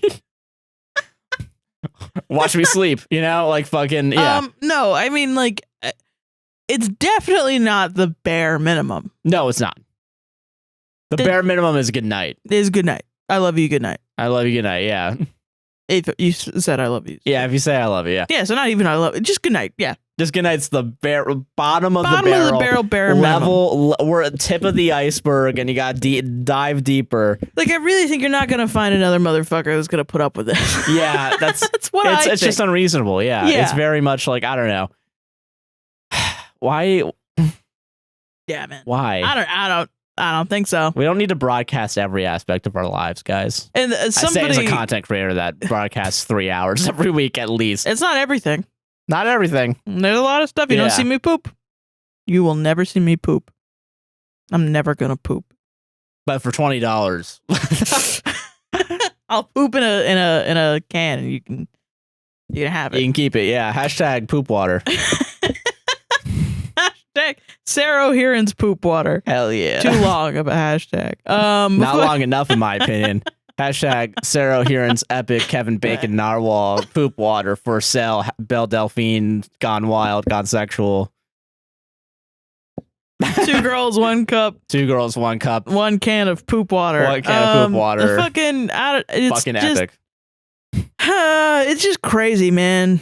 I don't know. Yeah, I don't even know what to say other than that's like you're being unreasonable. Yeah, it's just a little bit unreasonable. Yeah. I don't think this person is crazy, and I honestly want to stop saying the word crazy, just in general. But like, yeah, well, I mean, like saying like this is insane, this is crazy, you're an insane person. No, okay, that's fair. I want to stop saying that. And I'm sorry that I keep saying it. I've said it a lot today. And I'm sorry. I just don't know how to react to some of these. Yeah, it's just something that I say. But I'm gonna stop. I'm gonna stop saying crazy because everyone's asking for it. So I'm gonna stop saying crazy. I'm gonna said schizophrenic. Yeah. I'm instead gonna say psychopathic. Yeah, I'm just gonna start diagnosing people. Yeah, exactly. Yeah. No, I just think it's wild. Huh. Oh, okay. Yeah, this is the last one, and I'm gonna preface this story. Mm. Here's my cards on the table, everybody. Yeah. I don't drink. Joshua does not drink. I don't drink. I drank like maybe 7 times in total my entire life. And not hated it every single time. To get drunk. I don't think you've ever been drunk. Just to taste alcohol. And it tastes like shit. Fuck all of you people that drink alcohol. You guys are just alcoholics waiting to happen. Wow. Some of us chugged a bottle of rum when they were 20, 21, and never looked back. Because they're depressed and broken on the inside, Joshua. Okay, fine. Okay, all right? I'm joking. All right. But depressed people out there need it. All right, I get it. Okay. They're fair to enough. Get away from their thoughts. That's fair. All right. Okay? But that's my horse in this race is that I don't drink. And you're right, it does suck. I'm straight edge. Yeah. You gotta poison yourself enough. Yeah, you've done weed. Yeah, I do the weed. You do the weeds. Yeah. But yeah, no, you gotta poison yourself, baby. You gotta poison yourself enough to like not taste it anymore, and Joshua has never done that. Yeah. All right. So this is from r/Australia. Yeah. Yeah. Do we drink too much? Take a guess. So I work full time, 45 hours per week, and we're raising 2 teenagers. I'd get through about 5 bottles of vodka, whilst my wife, nurse who works 32 hours per week, would have about 1 bottle of vodka and 3 bottles of wine per week. I'll add that we don't get falling down drunk every night. How? That's How? These are some bold statements from. There are 7 days in a week. You're buying 6 bottles of vodka. 3 bottles of wine. That's more bottles than there are in a week. Guys, listen, I'm not gonna lie to you guys. I grew up in a house filled with Like with your alcohol. parents do drink a lot. They do drink a They lot. do not drink that much. They do not drink this much. Credit where credit's due. They drink just enough to make me a famous podcaster. They It's are good for them. Oh my god. They drink This a lot is- sometimes, like on holidays, and then Yeah. they're like, "We're never drinking, never ever drinking again," again, and then yeah. they do it again. Oh, the lies we tell ourselves. Yeah, for sure. Mention again. So we don't get falling down drunk every night. Crazy. Okay. Mentioned it to a work colleague, and they were quite shocked. Yeah. Is it normal to drink like us? No. So here's how we can tell that they're alcoholics. They don't know. They don't know. They don't That's know a lot. already. But there's 2 comments from this post that really just enlighten us into the mindset of this person. So, oh wait, there's more comments now. Nice. Is it just shit like currently driving right now? Yeah, currently driving. Yeah, no. So I think someone asked about their kids, Okay. and everyone is disagreeing with this comment. Oh, okay. Cool. Kids are fine. Don't assume things you don't know everything God. about. Jesus. Listen. And apparently so you're permanently pickled, basically. Hope you're not driving while pissed. Nah, I wake up fine every morning. I don't believe this. I don't believe. Honestly, baller. Like straight up, dog, hilarious, amazing. This is so bad of a post Yeah. that people are doing every little bit of math they can to find out how much alcohol exactly. Like people, like there's like parentheses here. It's fucking crazy. Like it's literally like, Josh, I gotta tell you, if I didn't meet you, I would be an alcoholic right now. Straight up. I knew people that were like, we are day drinking. We are drinking cases and cases and cases of Modelo. And I was like, bro, I wish I was there. bro, how much of an I fucking wish. dude, this is so funny. People are so worried about this guy. They're telling him to just smoke weed instead too. Yeah, for sure. God, fucking. Does Australia have is weed legalized? I probably not. Let me check. Look it up. I mean, you never know with Australia. Sometimes they do good shit. Yeah. And I wake up fine every morning is so funny. I bet, you know what? I bet he fucking does. Yeah, which is crazy. How badly have you fucked up your body? Mood. Actually, and and you're saying this to someone who's never had a hangover either. Yeah, because And like, you know how drunk I get too. yeah, because like when you get hungover, apparently I learned this. There's a guy that like was on TikTok and he's making YouTube content now. I think you've watched some of his videos too because they're popping up on my feed. Probably. His name's Big Tug, I think. I don't know. He's a guy he's a white guy beard. Oh yeah. Oh, now I know. Yeah, we all know white guy beard. Yeah, that's Yeah, my new. the one- That's gonna be my gaming channel The name. one White guy white guy beard. with a beard. White guy with a beard. Yeah. That guy with the glasses, aka Doug Walker. That is his old channel name. But yeah, he did a video about like why drinking sucks, while he also got like shit faced. Oh, medical cannabis has been illegal in Australia since 2016. Oh, good for them. Okay. 2 good things in Australia: Bluey and medical marijuana. Good for them. Yeah. But yeah, no. So like he did a video about like delved into like the science of like drinking. Apparently, when you're hungover, you just don't sleep. You're just unconscious. Yeah. Like there's no REM, no nothing. I didn't know that actually. I mean, you're putting poison in your body. Your fucking body, and your liver's trying to figure it out, and your brain's trying to figure it out. Yeah. And we all just accept this. Yes. That's why I'm like, Yeah, no, Christ.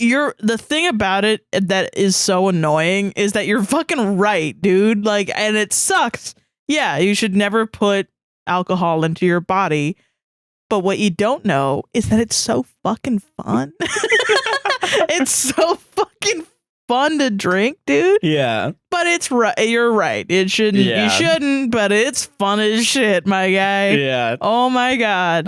I think someone did the math, like 750 milliliters times 5 is like fucking something. Because I'll apparently do it the right now.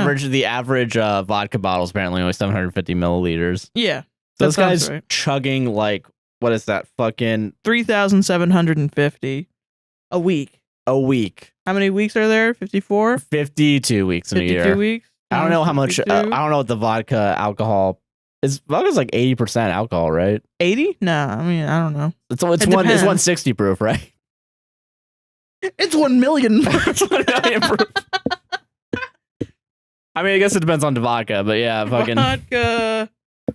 alcohol by volume. Yeah, it's 80 proof. It's 80 proof, so that's what 40%. Isn't it? Proof is like double, right? Yeah, 40% ABV. So wait, you're drinking. 40%. So That's all. That's over a liter of alcohol a week just from vodka. a But year How much? for milliliters, it's 195,000 milliliters. So A 100 year. liters of fucking alcohol. If that's true, Yeah. this can't be real, right? Okay, This can't be milliliters- real. Sorry, this is so much math. Milliliters are 1,000? Yeah. Okay, so divided by 1,000, that's 195 liters times 0.4. It's 78 78 liters of pure alcohol pure fucking alcohol a year. a year. That's crazy. Yeah, somebody's That gotta can't do the be math real. for That this can't guy. be real. That can't be fucking real. He's fucking formaldehyde-hiding himself. Yeah. Jesus. Everyone in the comments, like, your kids know too. Like, Yeah, for for sure. Yeah. Like, Yeah, I they do. fucking knew. My parents didn't drink even nearly as much as No. this. Yeah. Like, yeah. They do have a tendency to get really, really drunk. That though. is true. Yeah. Especially like at Disney.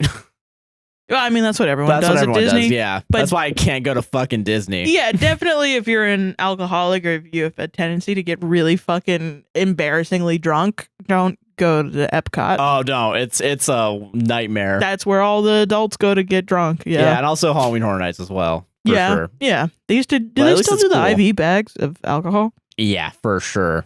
I There's want no one way so they bad. don't, because that's such a good idea. You gotta give credit where It's credit's so due. good. Yeah, it's such a great idea. Damn, you hate them, but the worst person you Shit. know made a good point. And it's just the IV, fucking baller. the IV people. Yeah. Listen, I don't know. As a podcaster that has a responsibility to my Sarah, audience. I can be the nerd. I can be the nerd that says don't drink. All it's right, bad for you. drinking is fucking awesome. I'm sorry. It's fucking dope as shit.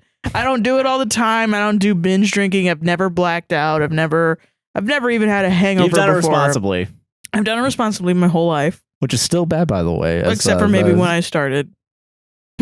Definitely I drank too much. and that was a mistake. I mean, I was depressed. I was definitely like dependent. Okay, I get you. I was definitely alcohol dependent for sure. Yeah. Like I definitely like my mom would be like, this is a lot of what you're buying. You're buying a lot. What the fuck? I think the only bottle I've ever not finished is Evan Williams because it tastes like fucking vomit. But I think everything else is it's literally to a point where I go over to your parents' house, and if they are drinking, they'll be like, what do you want? I'm drinking this. It'll be like, give it. Give me, grab me, give me alcohol. And then they will keep doing it until I'm smashed. Yes. And then I go home and I'm like, I had a terrible time because I drank so much. And That's I'm just why. ahead of my hands like, God, fucking again. Fucking again. Every goddamn week. No, that's not true. We all have a great time. It is fun. It's good. Yeah. Just really funny. Just my mom pouring every fucking like. The idea that this is your personal hell every time you go to your parents. It's really funny too, because I mentioned Disney, and this is why they drink so much, is that they're literally now copying recipes. Yeah, they're from copying Disney. recipes. So they got this They got like a lavender drink, right? or lavender Once. margarita or something from Disney, because Disney does this like crazy. I said crazy again. Disney does this like Wacky. wild, fucking bougie shit now, and so they were just like, "Ooh, I really like this lavender margarita." So your mother planted lavender.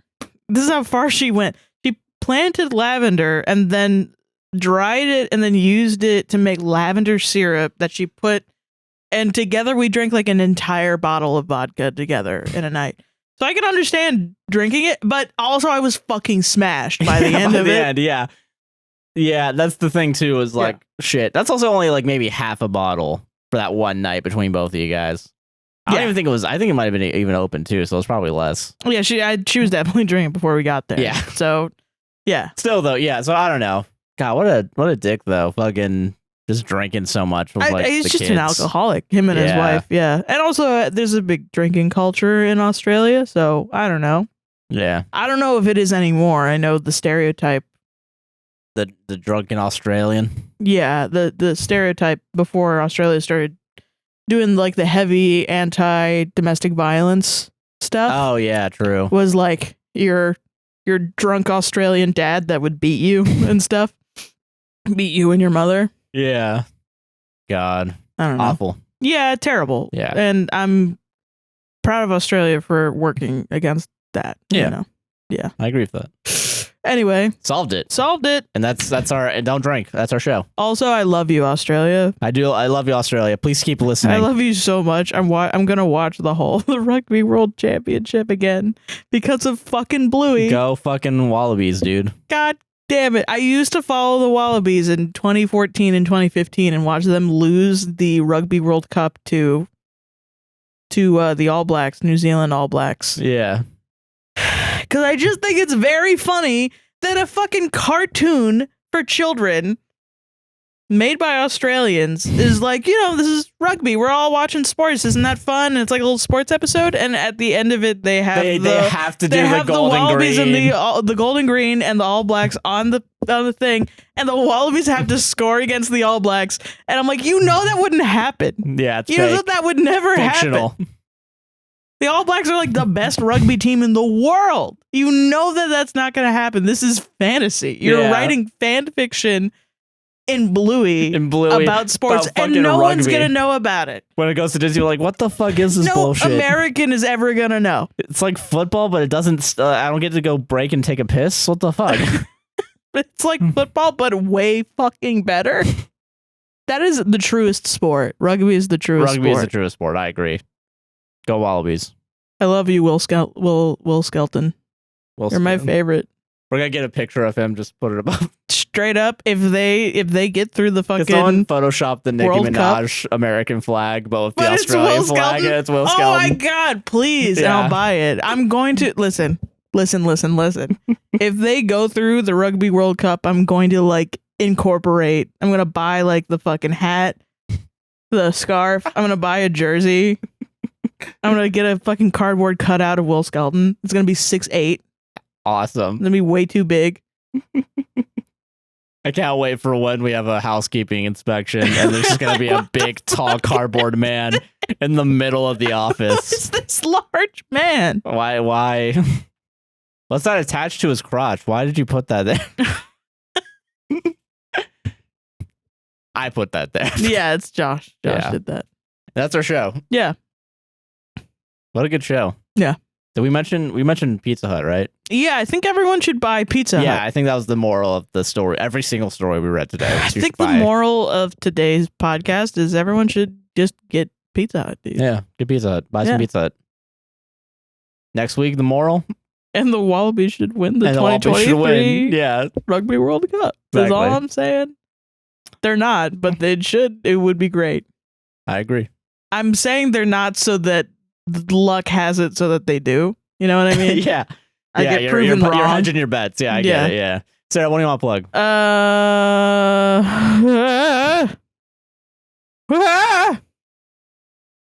You can follow me on Twitter. That's Soheron. ThatSoheeron. That's also on Instagram and TikTok and Tumblr also. And yeah, that's pretty much it. I'm Joshua Chinland on Twitter, Instagram, Threads. A guy nicknamed JC on Twitch.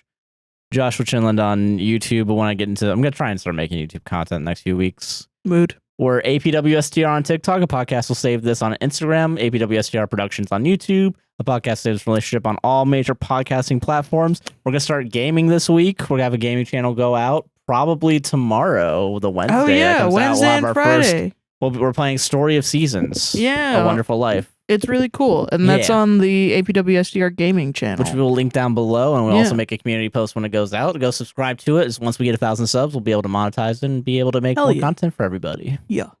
We do appreciate all the support, you guys. Don't forget to like, comment, subscribe, hit the gosh darn bell, rate us 5 stars on Apple and Spotify, and go to our Patreon, Buy Me Coffee if you want to support the podcast even more and help us keep doing this shit new episode every goddamn week. Matt Damon. Also, we're going to try to do more Reddit content on the Patreon also. Yeah, I still got to edit that Matt Damon one, but tonight we're also recording an extra 2 stories. Yeah. So, yeah. Lots of content for Patreon. Lots of content for Patreon. And you get all this shit a day early. Yeah. Usually. And maybe even 2 days early for the audio version.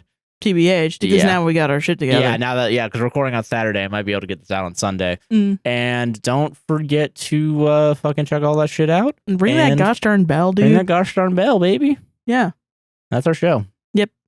See ya. Bye, Pizza Hut. Bye, Pizza Hut. I love you. Bye, Pizza Hut. Bye, Pizza Hut. Bye, Pizza Hut.